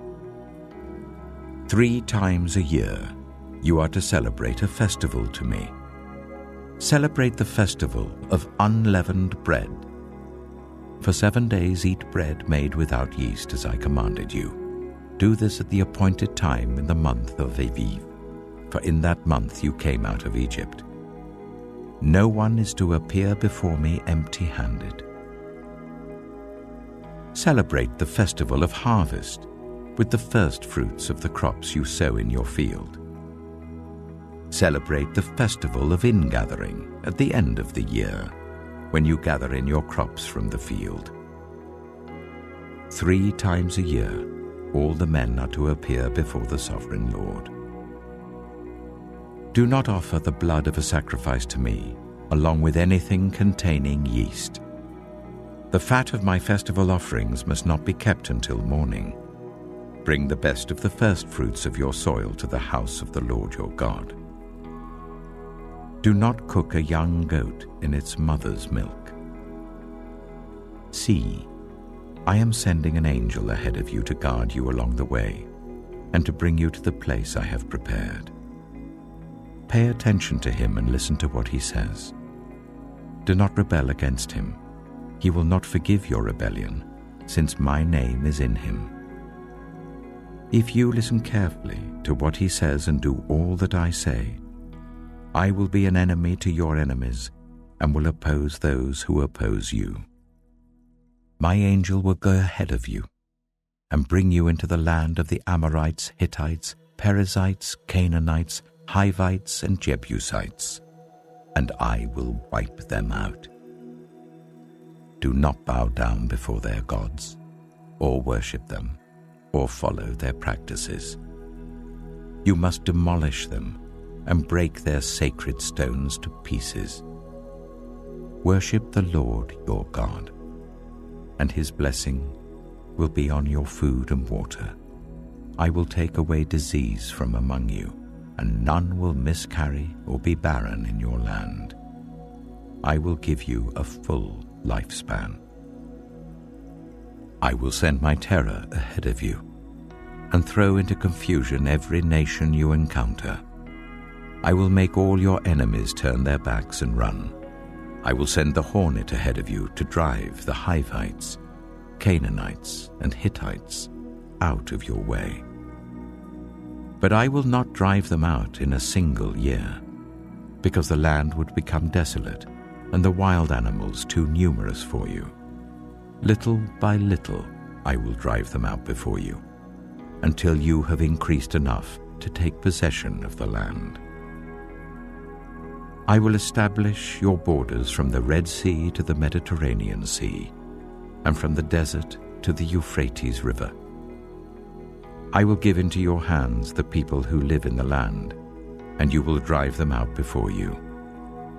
Do not make a covenant with them or with their gods. Do not let them live in your land, or they will cause you to sin against me, because the worship of their gods will certainly be a snare to you.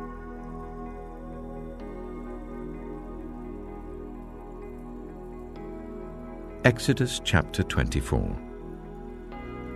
Then the Lord said to Moses, "Come up to the Lord, you and Aaron, Nadab and Abihu, and 70 of the elders of Israel.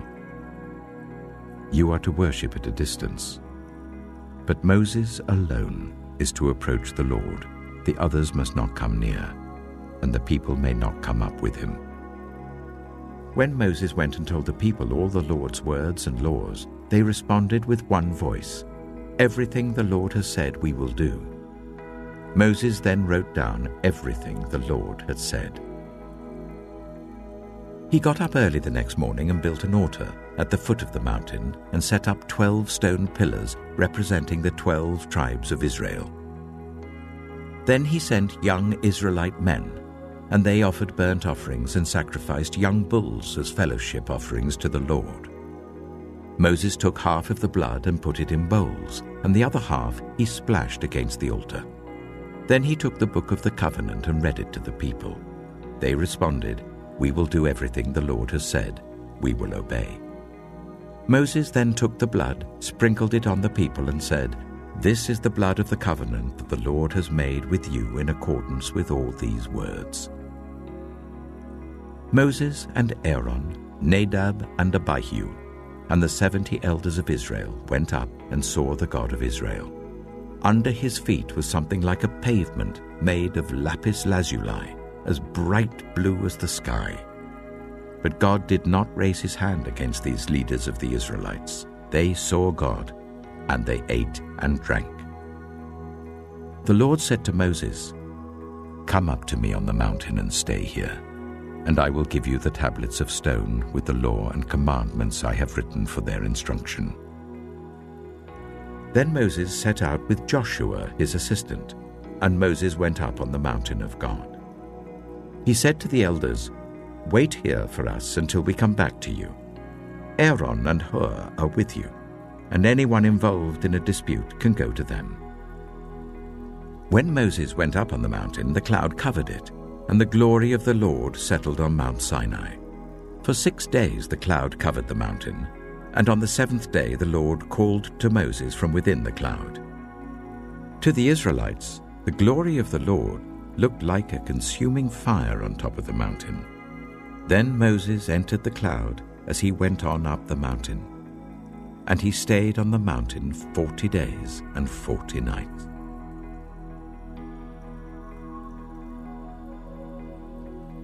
Exodus chapter 25. The Lord said to Moses, "Tell the Israelites to bring me an offering. You are to receive the offering for me from everyone whose heart prompts them to give. These are the offerings you are to receive from them: gold, silver and bronze, blue, purple and scarlet yarn, and fine linen, goat hair, ram skins dyed red, and another type of durable leather, acacia wood, olive oil for the light, spices for the anointing oil and for the fragrant incense, and onyx stones and other gems to be mounted on the ephod and breastpiece. Then let them make a sanctuary for me, and I will dwell among them. Make this tabernacle and all its furnishings exactly like the pattern I will show you. Let them make an ark of acacia wood, 2.5 cubits long, 1.5 cubits wide, and 1.5 cubits high. Overlay it with pure gold, both inside and out, and make a gold molding around it. Cast 4 gold rings for it, and fasten them to its 4 feet, with 2 rings on one side and 2 rings on the other. Then make poles of acacia wood, and overlay them with gold. Insert the poles into the rings on the sides of the ark to carry it. The poles are to remain in the rings of this ark. They are not to be removed. Then put in the ark the tablets of the covenant law which I will give you. Make an atonement cover of pure gold, 2.5 cubits long and 1.5 cubits wide, and make 2 cherubim out of hammered gold at the ends of the cover. Make 1 cherub on one end and the 2nd cherub on the other. Make the cherubim of one piece with the cover at the 2 ends. The cherubim are to have their wings spread upwards, overshadowing the cover with them. The cherubim are to face each other, looking towards the cover. Place the cover on top of the ark and put in the ark the tablets of the covenant law that I will give you. There, above the cover, between the 2 cherubim that are over the ark of the covenant law, I will meet with you and give you all my commands for the Israelites. Make a table of acacia wood, 2 cubits long, 1 cubit wide, and 1.5 cubits high. Overlay it with pure gold and make a gold molding around it. Also make around it a rim, a handbreadth wide, and put a gold molding on the rim. Make 4 gold rings for the table and fasten them to the 4 corners where the 4 legs are. The rings are to be close to the rim to hold the poles used in carrying the table. Make the poles of acacia wood, overlay them with gold, and carry the table with them. And make its plates and dishes of pure gold, as well as its pitchers and bowls for the pouring out of offerings. Put the bread of the presence on this table, to be before me at all times. Make a lampstand of pure gold. Hammer out its base and shaft, and make its flower-like cups, buds, and blossoms of one piece with them. 6 branches are to extend from the sides of the lampstand, 3 on one side and 3 on the other. 3 cups, shaped like almond flowers with buds and blossoms, are to be on one branch, 3 on the next branch, and the same for all 6 branches extending from the lampstand. And on the lampstand there are to be 4 cups shaped like almond flowers with buds and blossoms. 1 bud shall be under the first pair of branches extending from the lampstand, a 2nd bud under the 2nd pair, and a 3rd bud under the 3rd pair. 6 branches in all. The buds and branches shall all be of one piece with the lampstand hammered out of pure gold. Then make it 7 lamps and set them up on it so that they light the space in front of it. Its wick trimmers and trays are to be of pure gold. A talent of pure gold is to be used for the lampstand and all these accessories. See that you make them according to the pattern shown you on the mountain.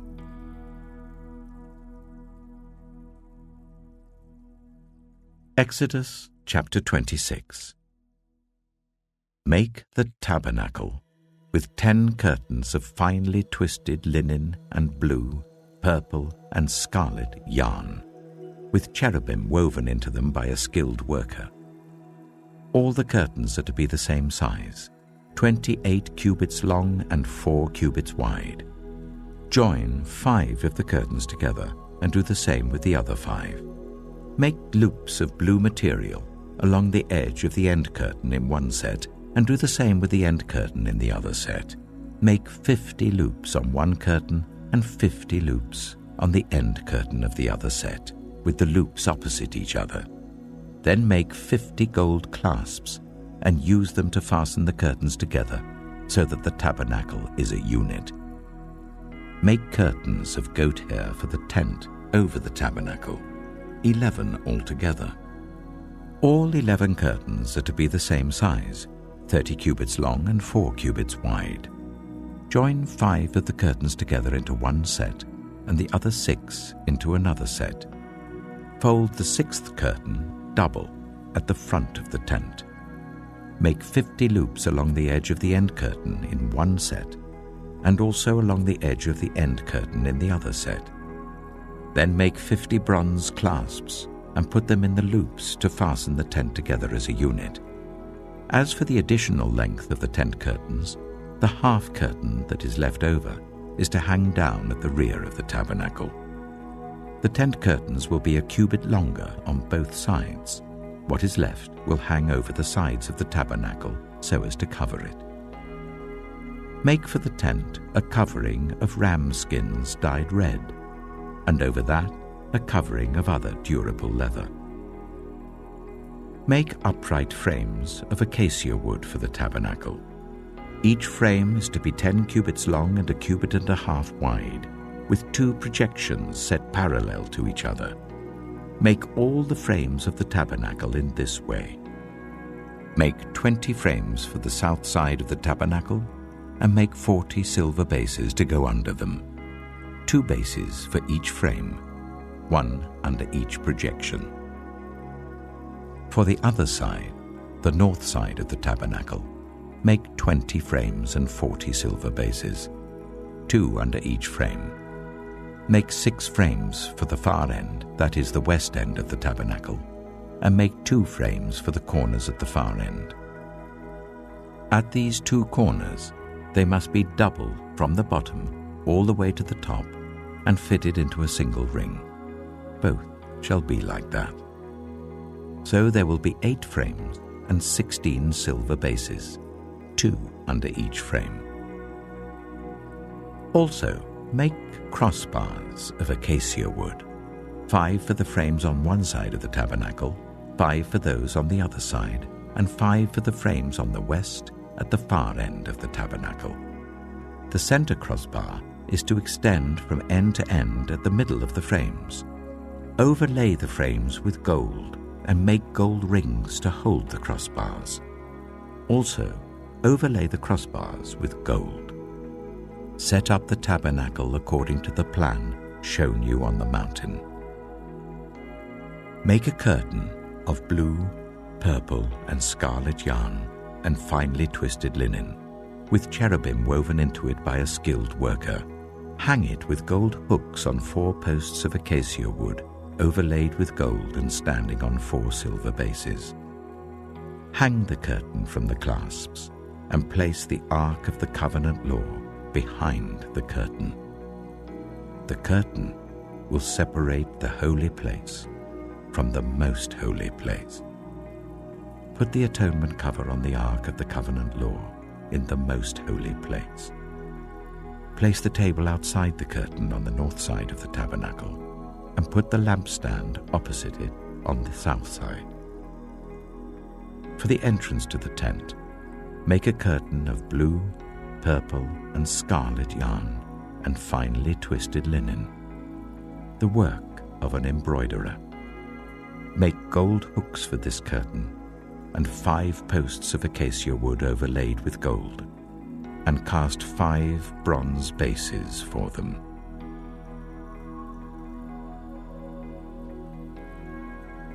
Exodus chapter 27. Build an altar of acacia wood, 3 cubits high. It is to be square, 5 cubits long and 5 cubits wide. Make a horn at each of the 4 corners, so that the horns and the altar are of one piece, and overlay the altar with bronze. Make all its utensils of bronze, its pots to remove the ashes, and its shovels, sprinkling bowls, meat forks, and fire pans. Make a grating for it, a bronze network, and make a bronze ring at each of the 4 corners of the network. Put it under the ledge of the altar, so that it is halfway up the altar. Make poles of acacia wood for the altar, and overlay them with bronze. The poles are to be inserted into the rings, so they will be on 2 sides of the altar when it is carried. Make the altar hollow out of boards. It is to be made just as you were shown on the mountain. Make a courtyard for the tabernacle. The south side shall be 100 cubits long, and is to have curtains of finely twisted linen, with 20 posts and 20 bronze bases, with silver hooks and bands on the posts. The north side shall also be 100 cubits long, and is to have curtains with 20 posts and 20 bronze bases, and with silver hooks and bands on the posts. The west end of the courtyard shall be 50 cubits wide, and have curtains with 10 posts and 10 bases. On the east end, towards the sunrise, the courtyard shall also be 50 cubits wide. Curtains 15 cubits long are to be on one side of the entrance with 3 posts and 3 bases, and curtains 15 cubits long are to be on the other side with 3 posts and 3 bases. For the entrance to the courtyard, provide a curtain 20 cubits long of blue, purple, and scarlet yarn, and finely twisted linen, the work of an embroiderer, with 4 posts and 4 bases. All the posts around the courtyard are to have silver bands and hooks and bronze bases. The courtyard shall be 100 cubits long and 50 cubits wide, with curtains of finely twisted linen 5 cubits high, and with bronze bases. All the other articles used in the service of the tabernacle, whatever their function, including all the tent pegs for it and those for the courtyard, are to be of bronze. Command the Israelites to bring you clear oil of pressed olives for the light, so that the lamps may be kept burning. In the tent of meeting outside the curtain that shields the ark of the covenant law, Aaron and his sons are to keep the lamps burning before the Lord from evening till morning. This is to be a lasting ordinance among the Israelites for the generations to come.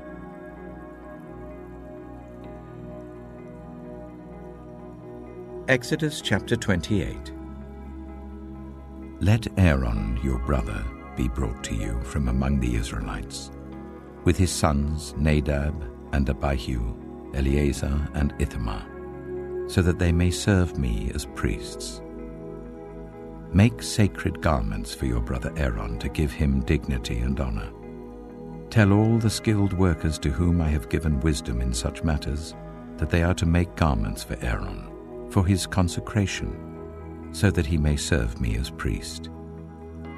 These are the garments they are to make: a breastpiece, an ephod, a robe, a woven tunic, a turban, and a sash.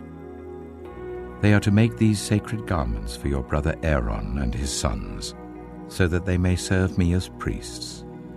Make them use gold, and blue, purple, and scarlet yarn, and fine linen. Make the ephod of gold, and of blue, purple, and scarlet yarn, and of finely twisted linen, the work of skilled hands.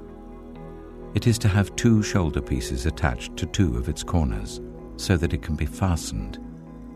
Its skillfully woven waistband is to be like it, of one piece with the ephod, and made with gold, and with blue, purple, and scarlet yarn, and with finely twisted linen. Take 2 onyx stones, and engrave on them the names of the sons of Israel, in the order of their birth, 6 names on one stone, and the remaining 6 on the other. Engrave the names of the sons of Israel on the 2 stones, the way a gem cutter engraves a seal. Then mount the stones in gold filigree settings, and fasten them on the shoulder pieces of the ephod as memorial stones for the sons of Israel. Aaron is to bear the names on his shoulders as a memorial before the Lord. Make gold filigree settings, and 2 braided chains of pure gold like a rope, and attach the chains to the settings. Fashion a breastpiece for making decisions, the work of skilled hands. Make it like the ephod, of gold and of blue, purple, and scarlet yarn, and of finely twisted linen. It is to be square, a span long and a span wide, and folded double. Then mount 4 rows of precious stones on it. The first row shall be carnelian, chrysolite, and beryl. The second row shall be turquoise, lapis lazuli, and emerald. The third row shall be jacinth, agate, and amethyst. The fourth row shall be topaz, onyx, and jasper. Mount them in gold filigree settings. There are to be 12 stones, 1 for each of the names of the sons of Israel, each engraved like a seal with the name of one of the 12 tribes. For the breastpiece, make braided chains of pure gold like a rope. Make 2 gold rings for it and fasten them to 2 corners of the breastpiece. Fasten the 2 gold chains to the rings at the corners of the breastpiece, and the other ends of the chains to the 2 settings, attaching them to the shoulder pieces of the ephod at the front.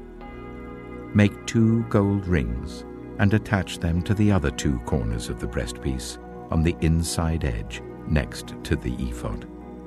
Make 2 more gold rings and attach them to the bottom of the shoulder pieces on the front of the ephod, close to the seam just above the waistband of the ephod. The rings of the breastpiece are to be tied to the rings of the ephod with blue cord, connecting it to the waistband, so that the breastpiece will not swing out from the ephod.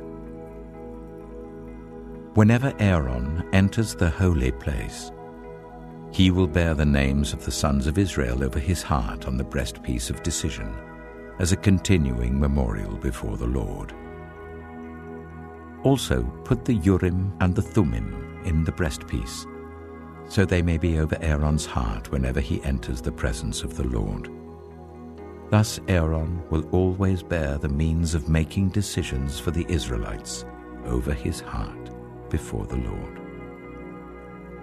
Make the robe of the ephod entirely out of blue cloth, with an opening for the head in its center.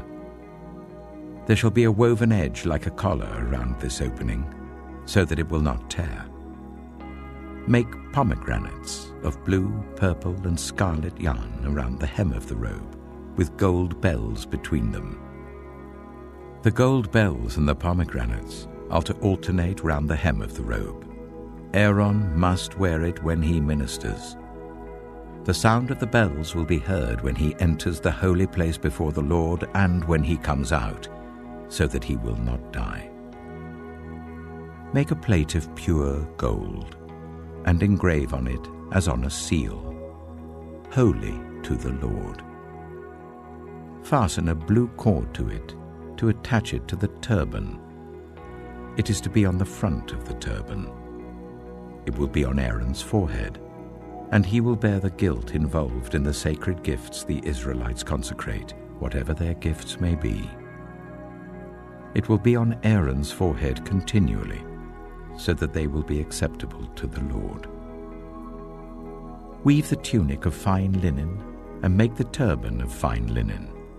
The sash is to be the work of an embroiderer. Make tunics, sashes, and caps for Aaron's sons to give them dignity and honor. After you put these clothes on your brother Aaron and his sons, anoint and ordain them. Consecrate them, so they may serve me as priests. Make linen undergarments as a covering for the body, reaching from the waist to the thigh. Aaron and his sons must wear them whenever they enter the tent of meeting or approach the altar to minister in the holy place, so that they will not incur guilt and die. This is to be a lasting ordinance for Aaron and his descendants.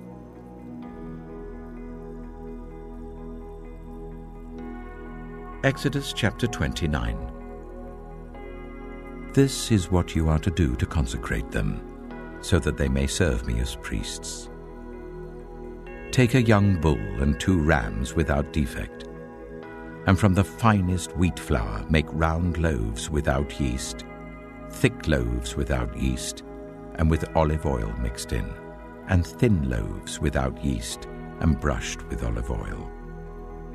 Put them in a basket, and present them in it, along with the bull and the 2 rams. Then bring Aaron and his sons to the entrance to the tent of meeting, and wash them with water.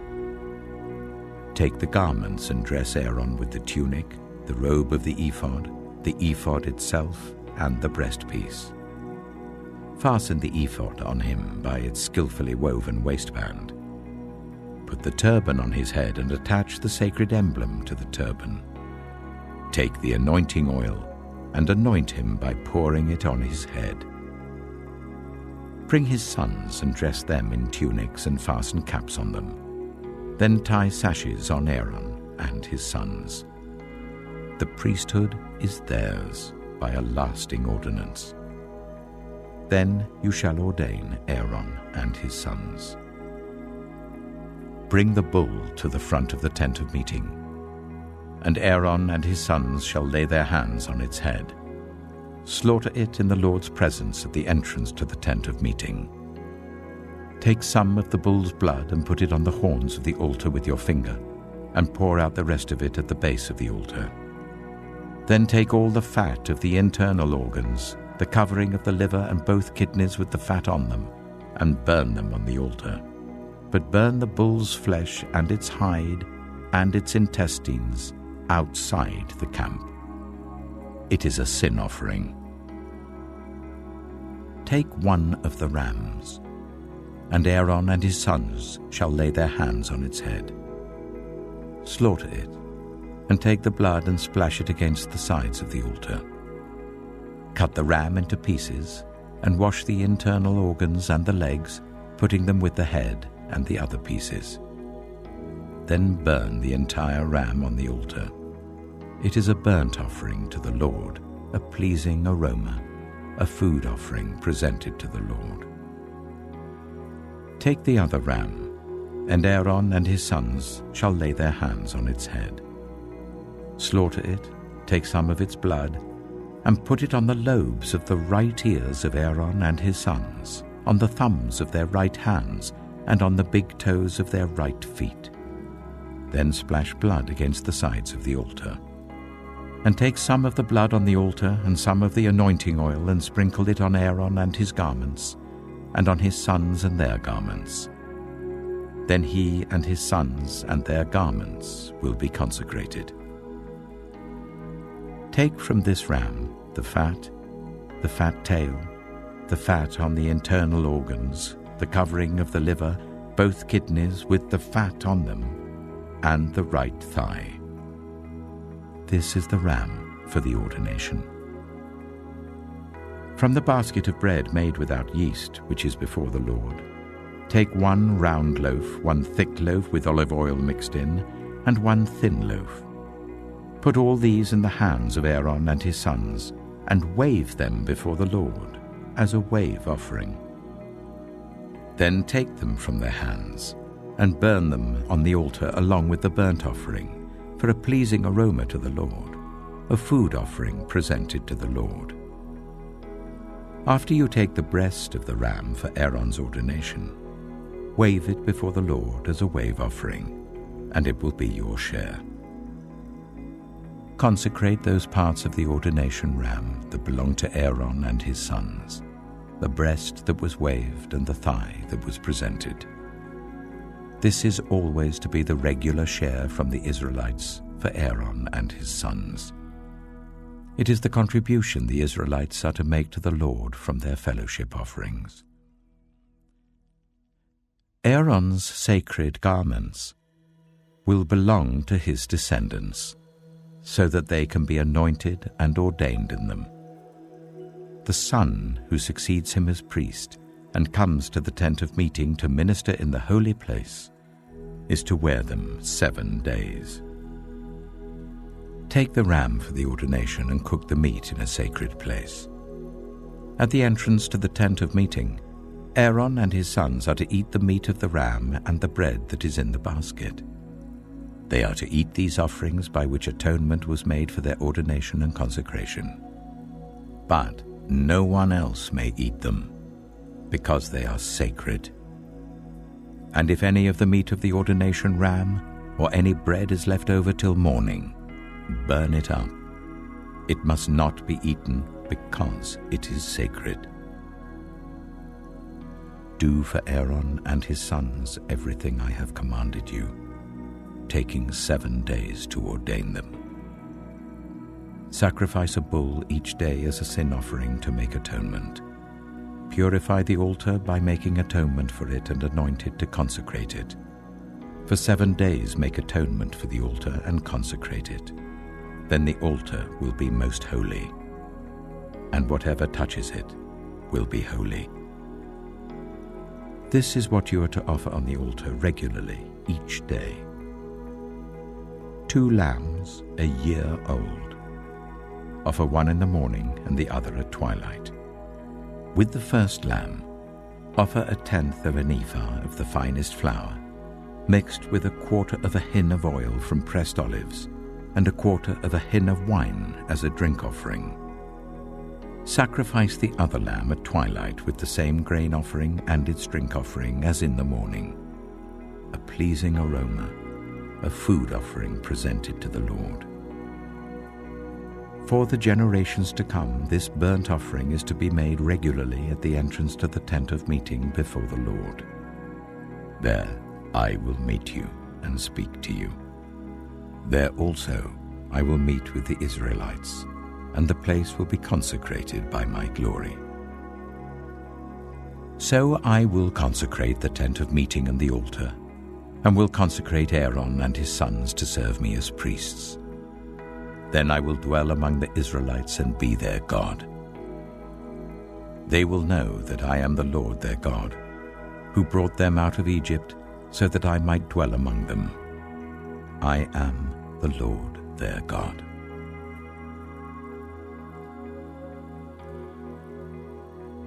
Exodus chapter 30.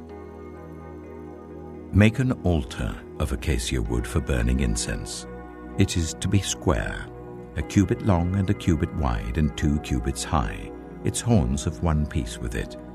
Overlay the top and all the sides and the horns with pure gold, and make a gold molding around it.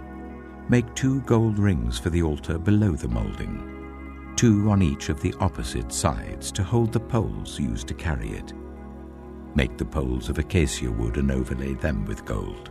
Put the altar in front of the curtain that shields the Ark of the Covenant Law, before the atonement cover that is over the tablets of the Covenant Law, where I will meet with you. Aaron must burn fragrant incense on the altar every morning when he tends the lamps. He must burn incense again when he lights the lamps at twilight, so that incense will burn regularly before the Lord for the generations to come. Do not offer on this altar any other incense or any burnt offering or grain offering, and do not pour a drink offering on it. Once a year, Aaron shall make atonement on its horns. This annual atonement must be made with the blood of the atoning sin offering for the generations to come. It is most holy to the Lord. Then the Lord said to Moses, "When you take a census of the Israelites to count them, Each one must pay the Lord a ransom for his life at the time he is counted. Then no plague will come on them when you number them. Each one who crosses over to those already counted is to give a half shekel according to the sanctuary shekel, which weighs 20 girams. This half shekel is an offering to the Lord. All who cross over, those 20 years old or more, are to give an offering to the Lord. The rich are not to give more than a half shekel, and the poor are not to give less when you make the offering to the Lord to atone for your lives. Receive the atonement money from the Israelites and use it for the service of the tent of meeting. It will be a memorial for the Israelites before the Lord, making atonement for your lives. Then the Lord said to Moses, "Make a bronze basin with its bronze stand for washing. Place it between the tent of meeting and the altar and put water in it. Aaron and his sons are to wash their hands and feet with water from it. Whenever they enter the tent of meeting, they shall wash with water so that they will not die. Also, when they approach the altar to minister by presenting a food offering to the Lord, they shall wash their hands and feet so that they will not die. This is to be a lasting ordinance for Aaron and his descendants for the generations to come."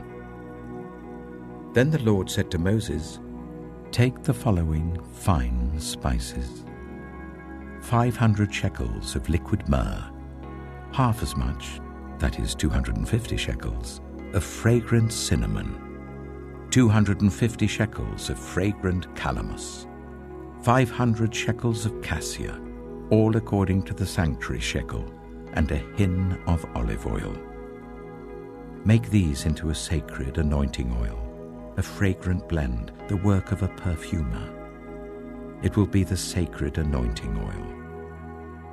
Then use it to anoint the tent of meeting, the ark of the covenant law, the table and all its articles, the lampstand and its accessories, the altar of incense, the altar of burnt offering and all its utensils, and the basin with its stand. You shall consecrate them, so they will be most holy, and whatever touches them will be holy. Anoint Aaron and his sons and consecrate them, so they may serve me as priests. Say to the Israelites, this is to be my sacred anointing oil for the generations to come. Do not pour it on anyone else's body, and do not make any other oil using the same formula. It is sacred, and you are to consider it sacred. Whoever makes perfume like it and puts it on anyone other than a priest must be cut off from their people." Then the Lord said to Moses, "Take fragrant spices, gum resin, onycha, and galbanum, and pure frankincense, all in equal amounts, and make a fragrant blend of incense, the work of a perfumer. It is to be salted and pure and sacred. Grind some of it to powder and place it in front of the ark of the covenant law in the tent of meeting, where I will meet with you. It shall be most holy to you. Do not make any incense with this formula for yourselves. Consider it holy to the Lord. Whoever makes incense like it, to enjoy its fragrance, must be cut off from their people."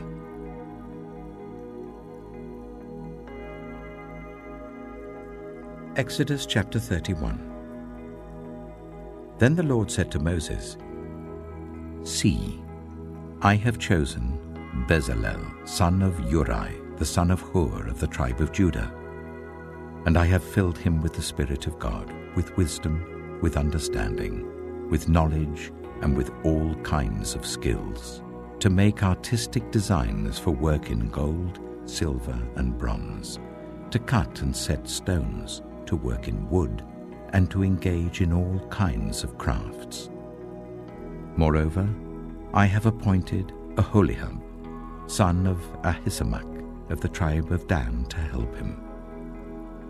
Also, I have given ability to all the skilled workers to make everything I have commanded you: the tent of meeting, the ark of the covenant law with the atonement cover on it, and all the other furnishings of the tent, the table and its articles, the pure gold lampstand and all its accessories, the altar of incense, the altar of burnt offering and all its utensils, the basin with its stand, and also the woven garments, both the sacred garments for Aaron the priest and the garments for his sons when they serve as priests, and the anointing oil and fragrant incense for the holy place. They are to make them just as I commanded you." Then the Lord said to Moses, "Say to the Israelites, you must observe my Sabbaths. This will be a sign between me and you for the generations to come, so that you may know that I am the Lord who makes you holy. Observe the Sabbath because it is holy to you. Anyone who desecrates it is to be put to death. Those who do any work on that day must be cut off from their people. For 6 days work is to be done, but the 7th day is a day of Sabbath rest, holy to the Lord. Whoever does any work on the Sabbath day is to be put to death. The Israelites are to observe the Sabbath, celebrating it for the generations to come as a lasting covenant. It will be a sign between me and the Israelites forever. For in 6 days the Lord made the heavens and the earth, and on the 7th day he rested and was refreshed." When the Lord finished speaking to Moses on Mount Sinai, he gave him the 2 tablets of the covenant law, the tablets of stone inscribed by the finger of God.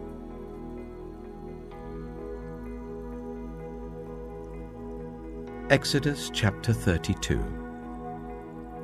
When the people saw that Moses was so long in coming down from the mountain, they gathered round Aaron and said, "Come, make us gods who will go before us. As for this fellow Moses who brought us up out of Egypt, we don't know what has happened to him."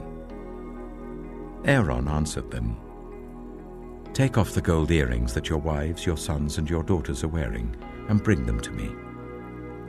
So all the people took off their earrings and brought them to Aaron. He took what they handed him and made it into an idol cast in the shape of a calf, fashioning it with a tool. Then they said, "These are your gods, Israel, who brought you up out of Egypt." When Aaron saw this, he built an altar in front of the calf and announced, "Tomorrow there will be a festival to the Lord." So the next day the people rose early and sacrificed burnt offerings and presented fellowship offerings. Afterwards they sat down to eat and drink and got up to indulge in revelry.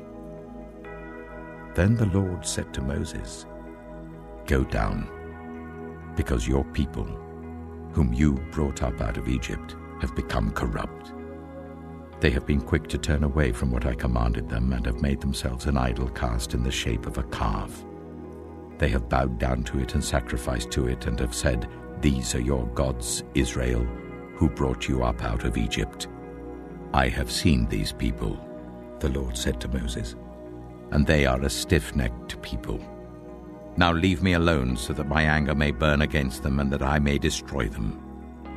Then I will make you into a great nation." But Moses sought the favor of the Lord his God. "Lord," he said, "why should your anger burn against your people, whom you brought out of Egypt with great power and a mighty hand? Why should the Egyptians say, 'It was with evil intent that he brought them out, to kill them in the mountains and to wipe them off the face of the earth?' Turn from your fierce anger. Relent and do not bring disaster on your people.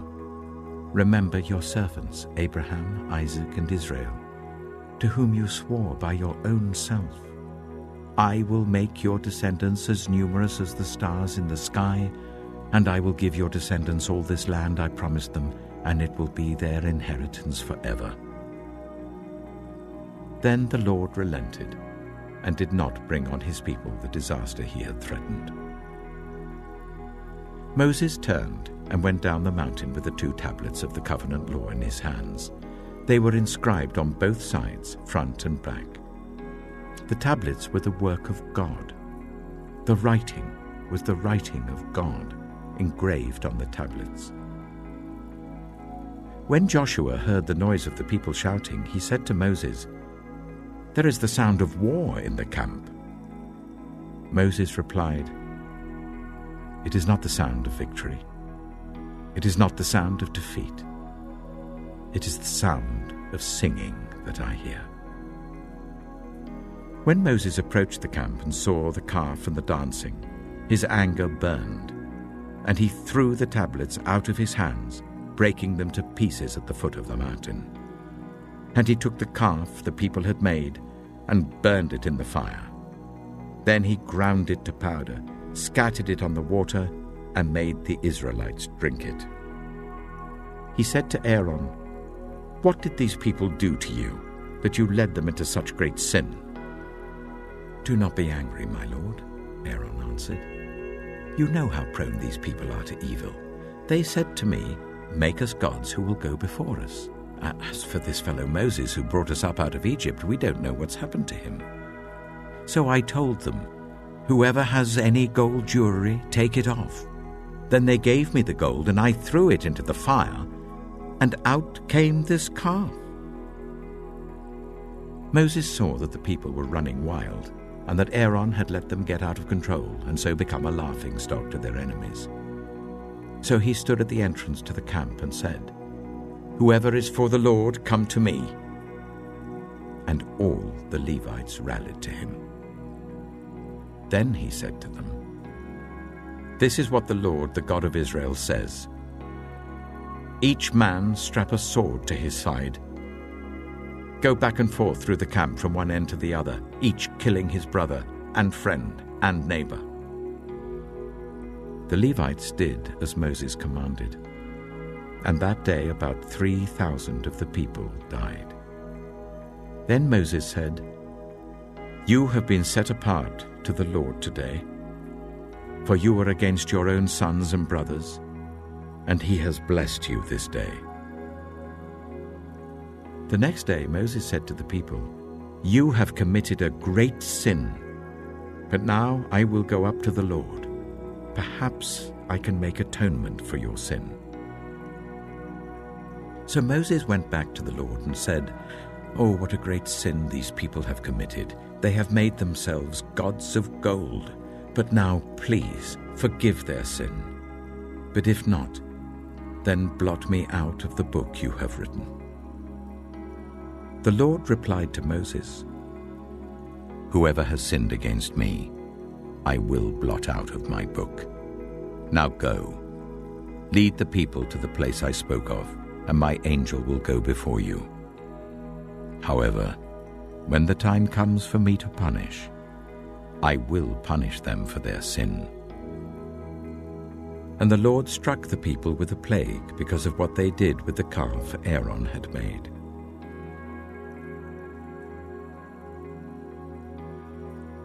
Exodus chapter 33.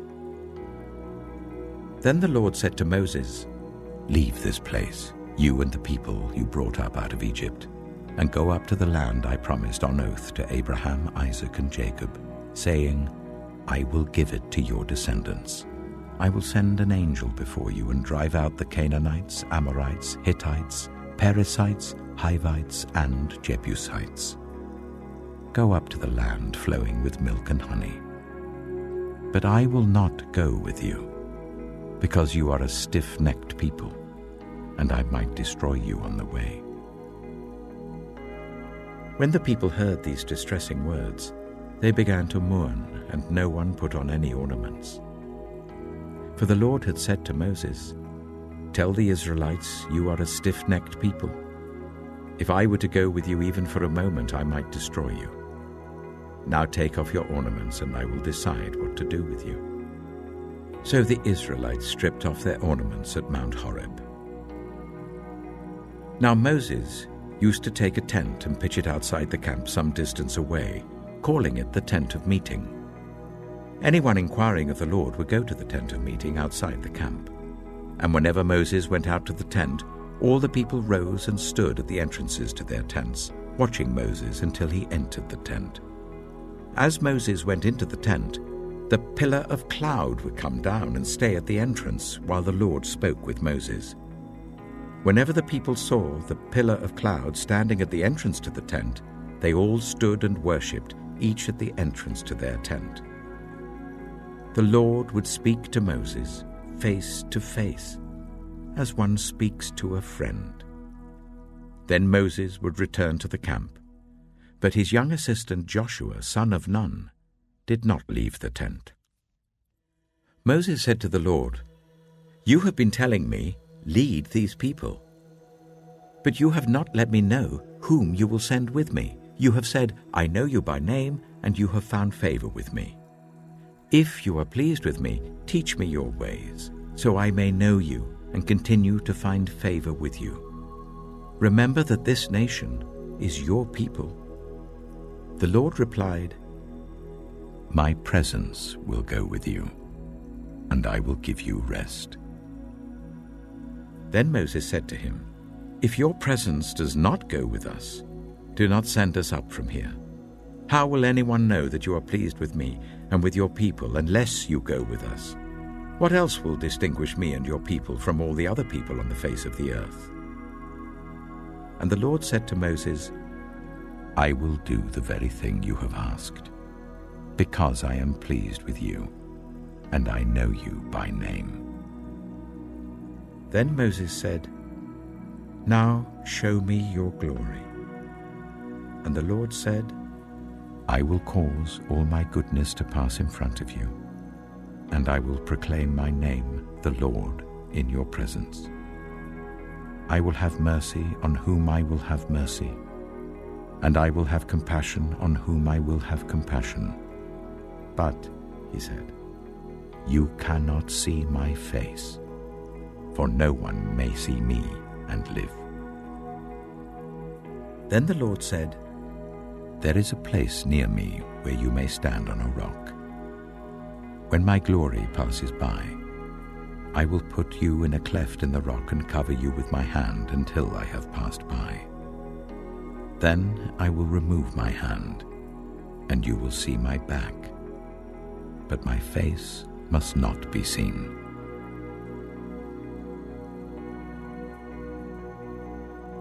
Exodus chapter 34. The Lord said to Moses, "Chisel out 2 stone tablets like the first ones, and I will write on them the words that were on the first tablets which you broke. Be ready in the morning, and then come up on Mount Sinai. Present yourself to me there on the top of the mountain. No one is to come with you or be seen anywhere on the mountain. Not even the flocks and herds may graze in front of the mountain." So Moses chiseled out 2 stone tablets like the first ones, and went up Mount Sinai early in the morning as the Lord had commanded him, and he carried the 2 stone tablets in his hands. Then the Lord came down in the cloud and stood there with him, and proclaimed his name, the Lord. And he passed in front of Moses, proclaiming, "The Lord, the compassionate and gracious God, slow to anger, abounding in love and faithfulness, maintaining love to thousands, and forgiving wickedness, rebellion, and sin. Yet he does not leave the guilty unpunished. He punishes the children and their children for the sin of the parents to the 3rd and 4th generation." Moses bowed to the ground at once and worshipped. "Lord," he said, "if I have found favor in your eyes, then let the Lord go with us. Although this is a stiff-necked people, forgive our wickedness and our sin, and take us as your inheritance." Then the Lord said, "I am making a covenant with you. Before all your people, I will do wonders never before done in any nation in all the world. The people you live among will see how awesome is the work that I, the Lord, will do for you. Obey what I command you today. I will drive out before you the Amorites, Canaanites, Hittites, Perizzites, Hivites, and Jebusites. Be careful not to make a treaty with those who live in the land where you are going, or they will be a snare among you. Break down their altars, smash their sacred stones, and cut down their Asherah poles. Do not worship any other god, for the Lord, whose name is jealous, is a jealous God. Be careful not to make a treaty with those who live in the land, for when they prostitute themselves to their gods and sacrifice to them, they will invite you, and you will eat their sacrifices. And when you choose some of their daughters as wives for your sons, and those daughters prostitute themselves to their gods, they will lead your sons to do the same. Do not make any idols. Celebrate the festival of unleavened bread. For 7 days eat bread made without yeast as I commanded you. Do this at the appointed time in the month of Aviv, for in that month you came out of Egypt. The first offspring of every womb belongs to me, including all the firstborn males of your livestock, whether from herd or flock. Redeem the firstborn donkey with a lamb, but if you do not redeem it, break its neck. Redeem all your firstborn sons. No one is to appear before me empty-handed. 6 days you shall labor, but on the 7th day you shall rest. Even during the plowing season and harvest, you must rest. Celebrate the festival of weeks with the first fruits of the wheat harvest, and the festival of ingathering at the turn of the year. 3 times a year, all your men are to appear before the sovereign Lord, the God of Israel. I will drive out nations before you and enlarge your territory, and no one will covet your land when you go up 3 times each year to appear before the Lord your God. Do not offer the blood of a sacrifice to me along with anything containing yeast, and do not let any of the sacrifice from the Passover festival remain until morning. Bring the best of the first fruits of your soil to the house of the Lord your God. Do not cook a young goat in its mother's milk. Then the Lord said to Moses, "Write down these words, for in accordance with these words I have made a covenant with you and with Israel." Moses was there with the Lord 40 days and 40 nights without eating bread or drinking water, and he wrote on the tablets the words of the covenant, the 10 commandments. When Moses came down from Mount Sinai with the 2 tablets of the covenant law in his hands, he was not aware that his face was radiant because he had spoken with the Lord. When Aaron and all the Israelites saw Moses, his face was radiant, and they were afraid to come near him. But Moses called to them. So Aaron and all the leaders of the community came back to him, and he spoke to them. Afterwards all the Israelites came near him, and he gave them all the commands the Lord had given him on Mount Sinai. When Moses finished speaking to them, he put a veil over his face. But whenever he entered the Lord's presence to speak with him, he removed the veil until he came out. And when he came out and told the Israelites what he had been commanded, they saw that his face was radiant. Then Moses would put the veil back over his face until he went in to speak with the Lord.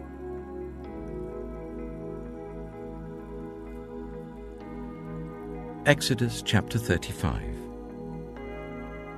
Moses assembled the whole Israelite community and said to them, "These are the things the Lord has commanded you to do. For 6 days work is to be done, but the 7th day shall be your holy day, a day of Sabbath rest to the Lord. Whoever does any work on it is to be put to death. Do not light a fire in any of your dwellings on the Sabbath day." Moses said to the whole Israelite community, "This is what the Lord has commanded. From what you have, take an offering for the Lord. Everyone who is willing is to bring to the Lord an offering of gold, silver, and bronze, blue, purple, and scarlet yarn and fine linen, goat hair, ram skins dyed red, and another type of durable leather, acacia wood, olive oil for the light, spices for the anointing oil and for the fragrant incense, and onyx stones and other gems to be mounted on the ephod and breastpiece. All who are skilled among you are to come and make everything the Lord has commanded: the tabernacle with its tent and its covering, clasps, frames, crossbars, posts and bases; the ark with its poles and the atonement cover and the curtain that shields it; the table with its poles and all its articles and the bread of the presence; the lampstand that is for light with its accessories, lamps and oil for the light; the altar of incense with its poles, the anointing oil and the fragrant incense; the curtain for the doorway at the entrance to the tabernacle; the altar of burnt offering with its bronze grating, its poles and all its utensils; the bronze basin with its stand; the curtains of the courtyard with its posts and bases, and the curtain for the entrance to the courtyard; the tent pegs for the tabernacle and for the courtyard, and their ropes; the woven garments worn for ministering in the sanctuary, both the sacred garments for Aaron the priest and the garments for his sons when they serve as priests. Then the whole Israelite community withdrew from Moses' presence, and everyone who was willing and whose heart moved them came and brought an offering to the Lord for the work on the tent of meeting, for all its service, and for the sacred garments. All who were willing, men and women alike, came and brought gold jewelry of all kinds, brooches, earrings, rings, and ornaments. They all presented their gold as a wave offering to the Lord. Everyone who had blue, purple, or scarlet yarn, or fine linen, or goat hair, ram skins dyed red, or other durable leather brought them. Those presenting an offering of silver or bronze brought it as an offering to the Lord, and everyone who had acacia wood for any part of the work brought it. Every skilled woman spun with her hands and brought what she had spun: blue, purple, or scarlet yarn, or fine linen. And all the women who were willing and had the skill spun the goat hair.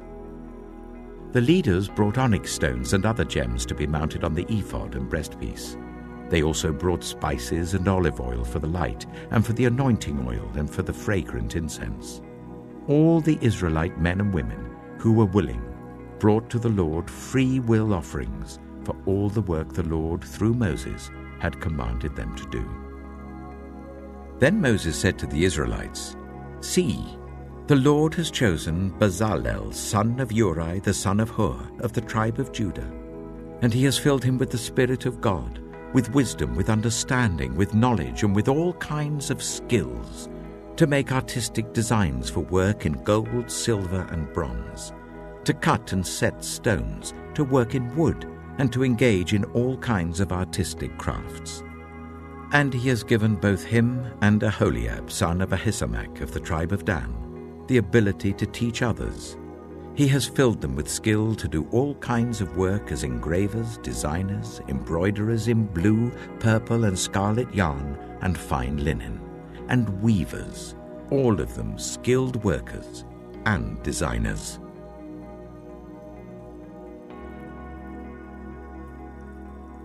Exodus chapter 36. So Bezalel, Aholiab, and every skilled person to whom the Lord has given skill and ability, to know how to carry out all the work of constructing the sanctuary, are to do the work just as the Lord has commanded.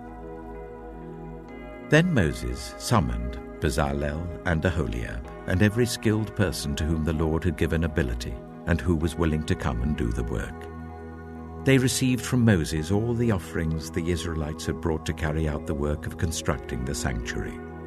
And the people continued to bring free will offerings morning after morning. So all the skilled workers who were doing all the work on the sanctuary left what they were doing and said to Moses, "The people are bringing more than enough for doing the work the Lord commanded to be done." Then Moses gave an order, and they sent this word throughout the camp: "No man or woman is to make anything else as an offering for the sanctuary."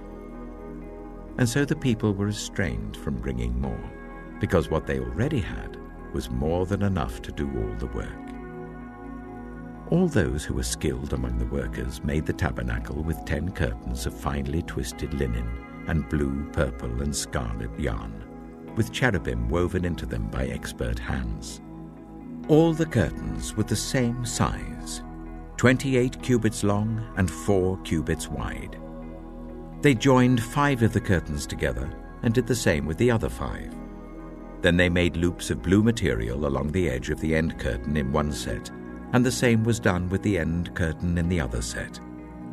They also made 50 loops on one curtain and 50 loops on the end curtain of the other set, with the loops opposite each other. Then they made 50 gold clasps and used them to fasten the 2 sets of curtains together, so that the tabernacle was a unit. They made curtains of goat hair for the tent over the tabernacle, 11 altogether. All 11 curtains were the same size, 30 cubits long and 4 cubits wide. They joined 5 of the curtains into one set, and the other 6 into another set.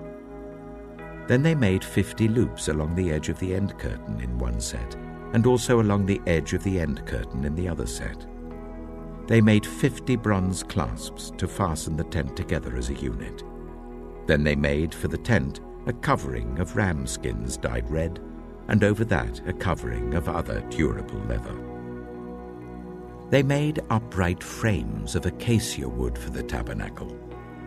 Each frame was 10 cubits long and 1.5 cubits wide, with 2 projections set parallel to each other. They made all the frames of the tabernacle in this way. They made 20 frames for the south side of the tabernacle and made 40 silver bases to go under them, 2 bases for each frame, 1 under each projection. For the other side, the north side of the tabernacle, they made 20 frames and 40 silver bases, 2 under each frame. They made 6 frames for the far end, that is, the west end of the tabernacle, and 2 frames were made for the corners of the tabernacle at the far end. At these 2 corners, the frames were double from the bottom all the way to the top and fitted into a single ring. Both were made alike. So there were 8 frames and 16 silver bases, 2 under each frame.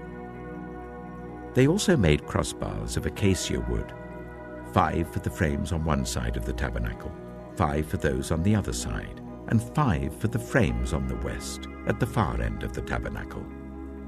They made the center crossbar so that it extended from end to end at the middle of the frames. They overlaid the frames with gold and made gold rings to hold the crossbars. They also overlaid the crossbars with gold. They made the curtain of blue, purple, and scarlet yarn and finely twisted linen, with cherubim woven into it by a skilled worker. They made 4 posts of acacia wood for it, and overlaid them with gold. They made gold hooks for them, and cast their 4 silver bases. For the entrance to the tent, they made a curtain of blue, purple, and scarlet yarn and finely twisted linen, the work of an embroiderer. And they made 5 posts with hooks for them. They overlaid the tops of the posts and their bands with gold, and made their 5 bases of bronze.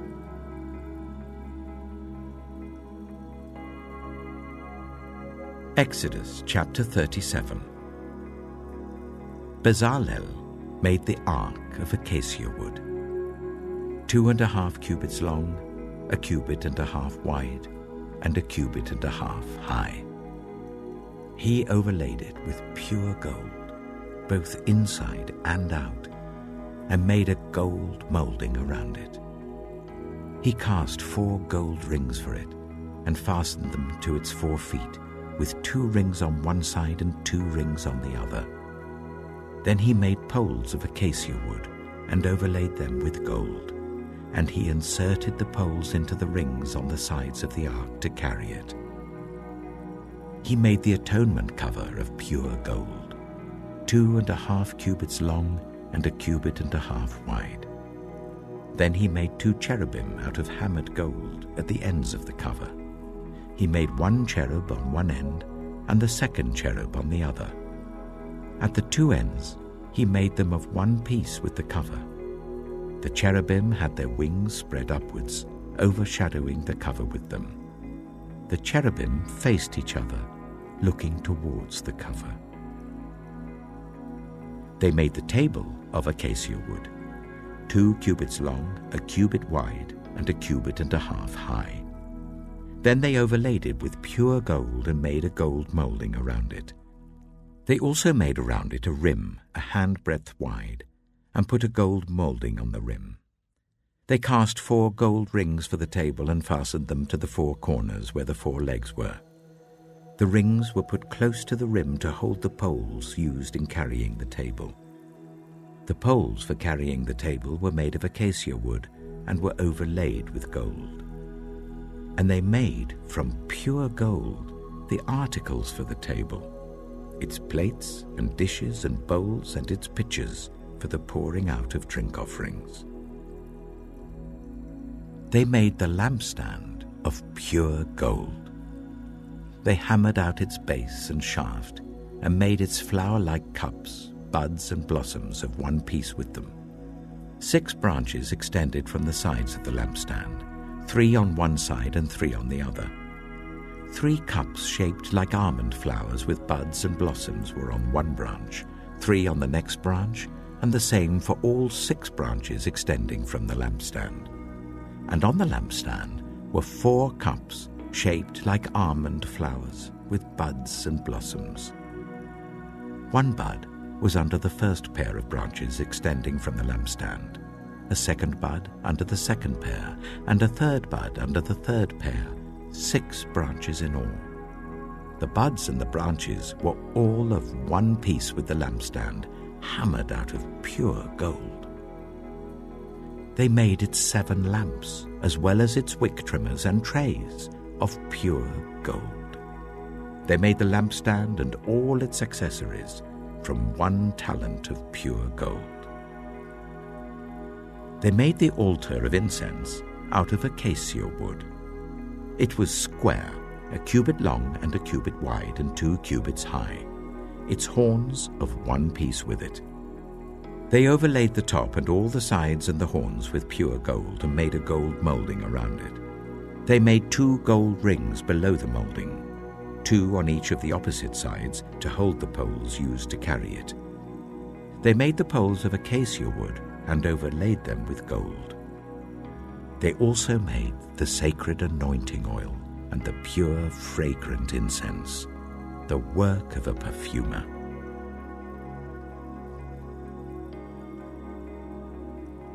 Exodus chapter 38. They built the altar of burnt offering of acacia wood, 3 cubits high. It was square, 5 cubits long and 5 cubits wide.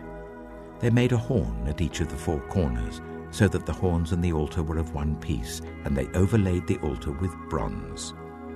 They made all its utensils of bronze, its pots, shovels, sprinkling bowls, meat forks and fire pans. They made a grating for the altar, a bronze network to be under its ledge halfway up the altar. They cast bronze rings to hold the poles for the 4 corners of the bronze grating. They made the poles of acacia wood and overlaid them with bronze. They inserted the poles into the rings so they would be on the sides of the altar for carrying it. They made it hollow out of boards.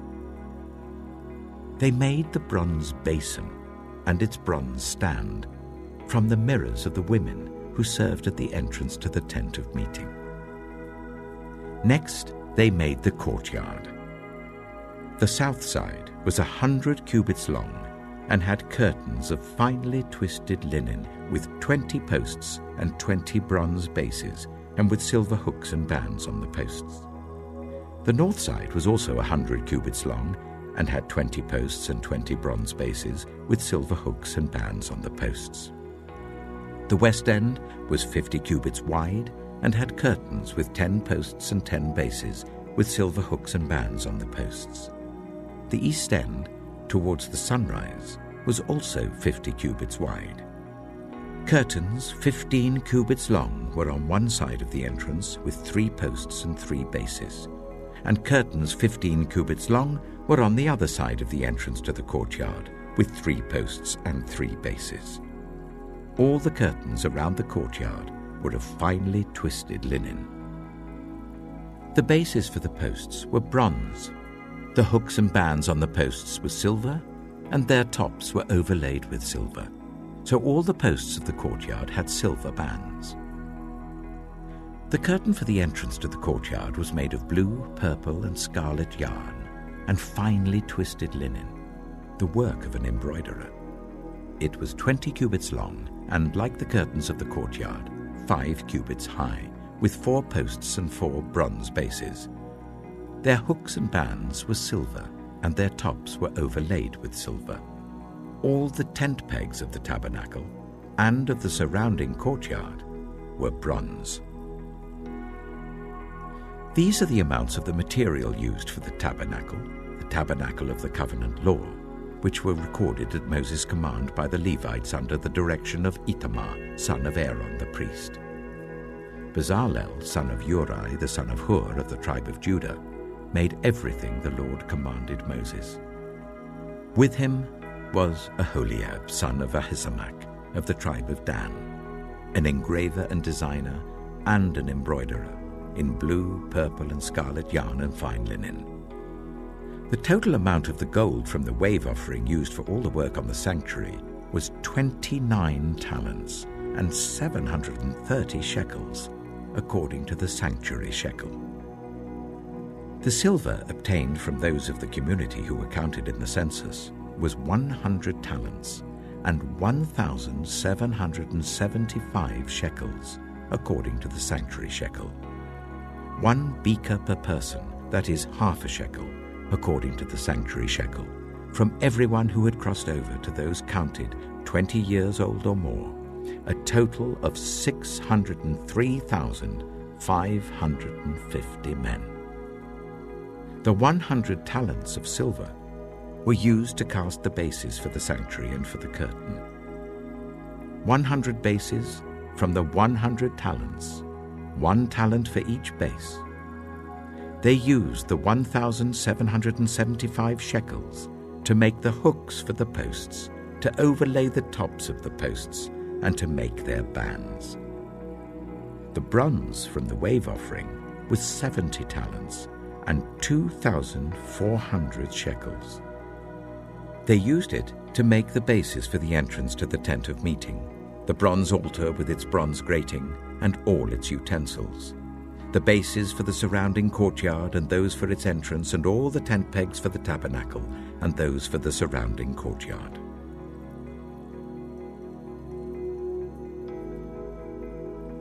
Exodus chapter 39. From the blue, purple, and scarlet yarn, they made woven garments for ministering in the sanctuary. They also made sacred garments for Aaron, as the Lord commanded Moses.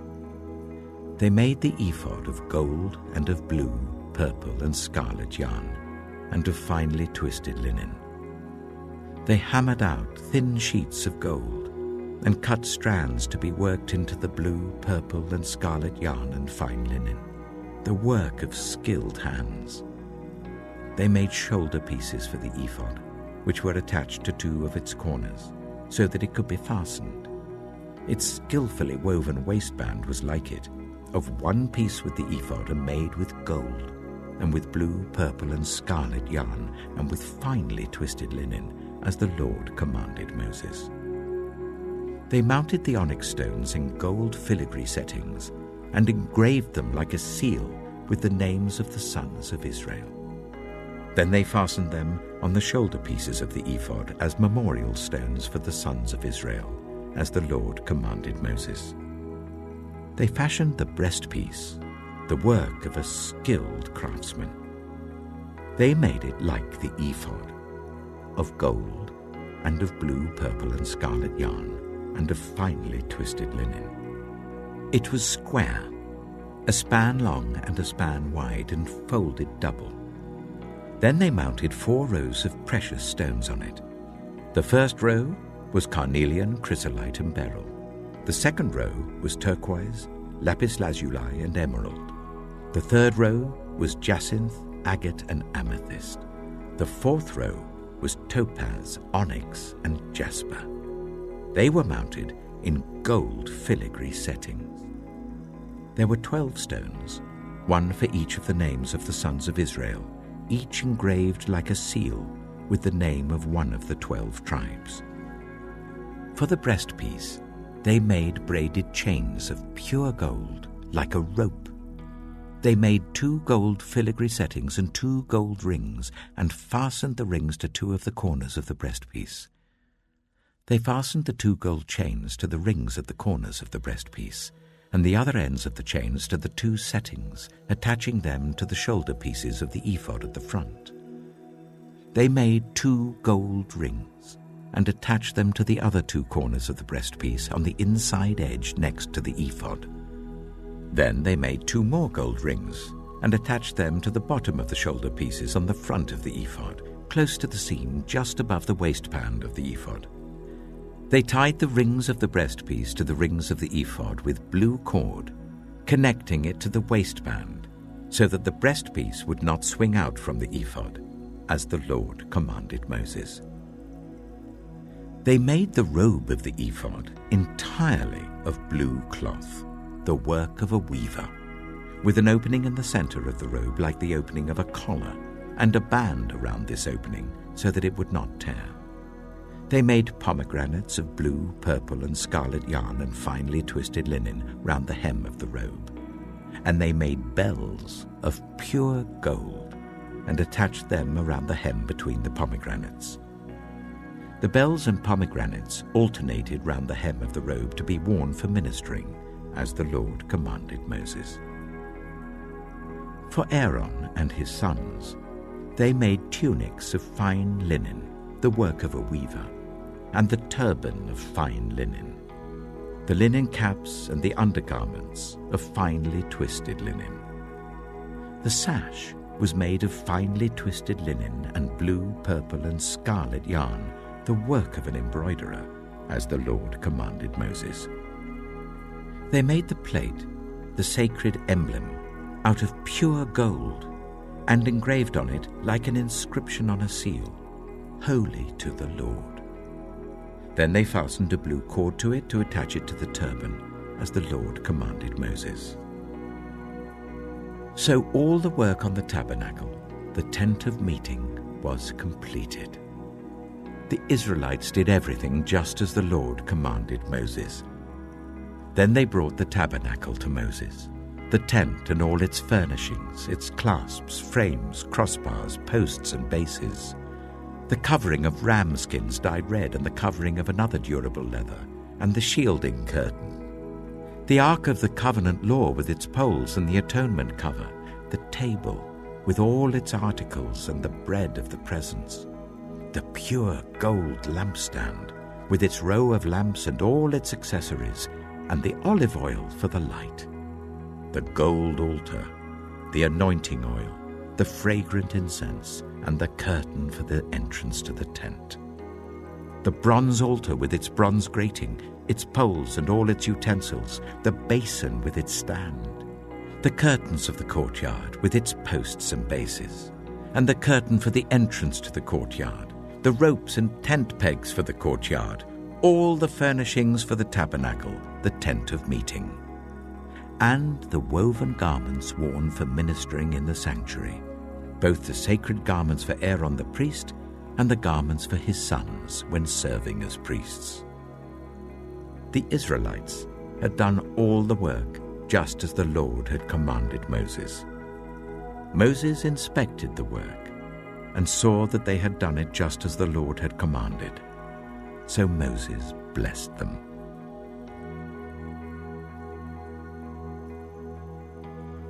Exodus chapter 40.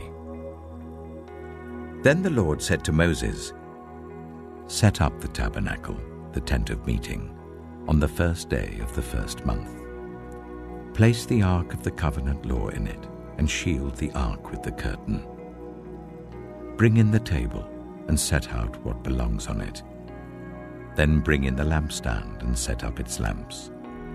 Place the gold altar of incense in front of the ark of the covenant law. and put the curtain at the entrance to the tabernacle. Place the altar of burnt offering in front of the entrance to the tabernacle, the tent of meeting. Place the basin between the tent of meeting and the altar, and put water in it. Set up the courtyard around it, and put the curtain at the entrance to the courtyard.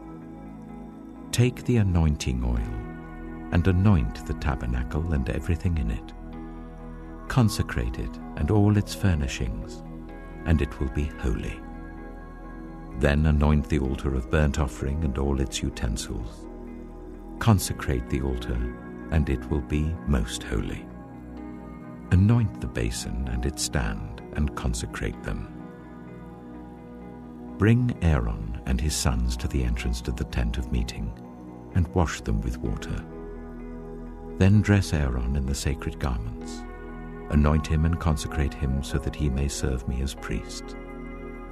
Bring his sons and dress them in tunics. Anoint them just as you anointed their father, so that they may serve me as priests. Their anointing will be to a priesthood that will continue throughout their generations. Moses did everything just as the Lord commanded him. So the tabernacle was set up on the first day of the first month in the second year. When Moses set up the tabernacle, he put the bases in place, erected the frames, inserted the crossbars, and set up the posts. Then he spread the tent over the tabernacle and put the covering over the tent as the Lord commanded him. He took the tablets of the covenant law and placed them in the ark, attached the poles to the ark and put the atonement cover over it. Then he brought the ark into the tabernacle and hung the shielding curtain and shielded the ark of the covenant law as the Lord commanded him. Moses placed the table in the tent of meeting on the north side of the tabernacle outside the curtain and set out the bread on it before the Lord, as the Lord commanded him. He placed the lampstand in the tent of meeting opposite the table on the south side of the tabernacle and set up the lamps before the Lord, as the Lord commanded him. Moses placed the gold altar in the tent of meeting in front of the curtain and burned fragrant incense on it, as the Lord commanded him. Then he put up the curtain at the entrance to the tabernacle. He set the altar of burnt offering near the entrance to the tabernacle, the tent of meeting, and offered on it burnt offerings and grain offerings, as the Lord commanded him. He placed the basin between the tent of meeting and the altar and put water in it for washing, and Moses and Aaron and his sons used it to wash their hands and feet. They washed whenever they entered the tent of meeting or approached the altar, as the Lord commanded Moses. Then Moses set up the courtyard around the tabernacle and altar and put the curtain at the entrance to the courtyard. And so Moses finished the work. Then the cloud covered the tent of meeting, and the glory of the Lord filled the tabernacle. Moses could not enter the tent of meeting because the cloud had settled on it, and the glory of the Lord filled the tabernacle. In all the travels of the Israelites, whenever the cloud lifted from above the tabernacle, they would set out. But if the cloud did not lift, they did not set out until the day it lifted. So the cloud of the Lord was over the tabernacle by day, and fire was in the cloud by night, in the sight of all Israelites during their travels.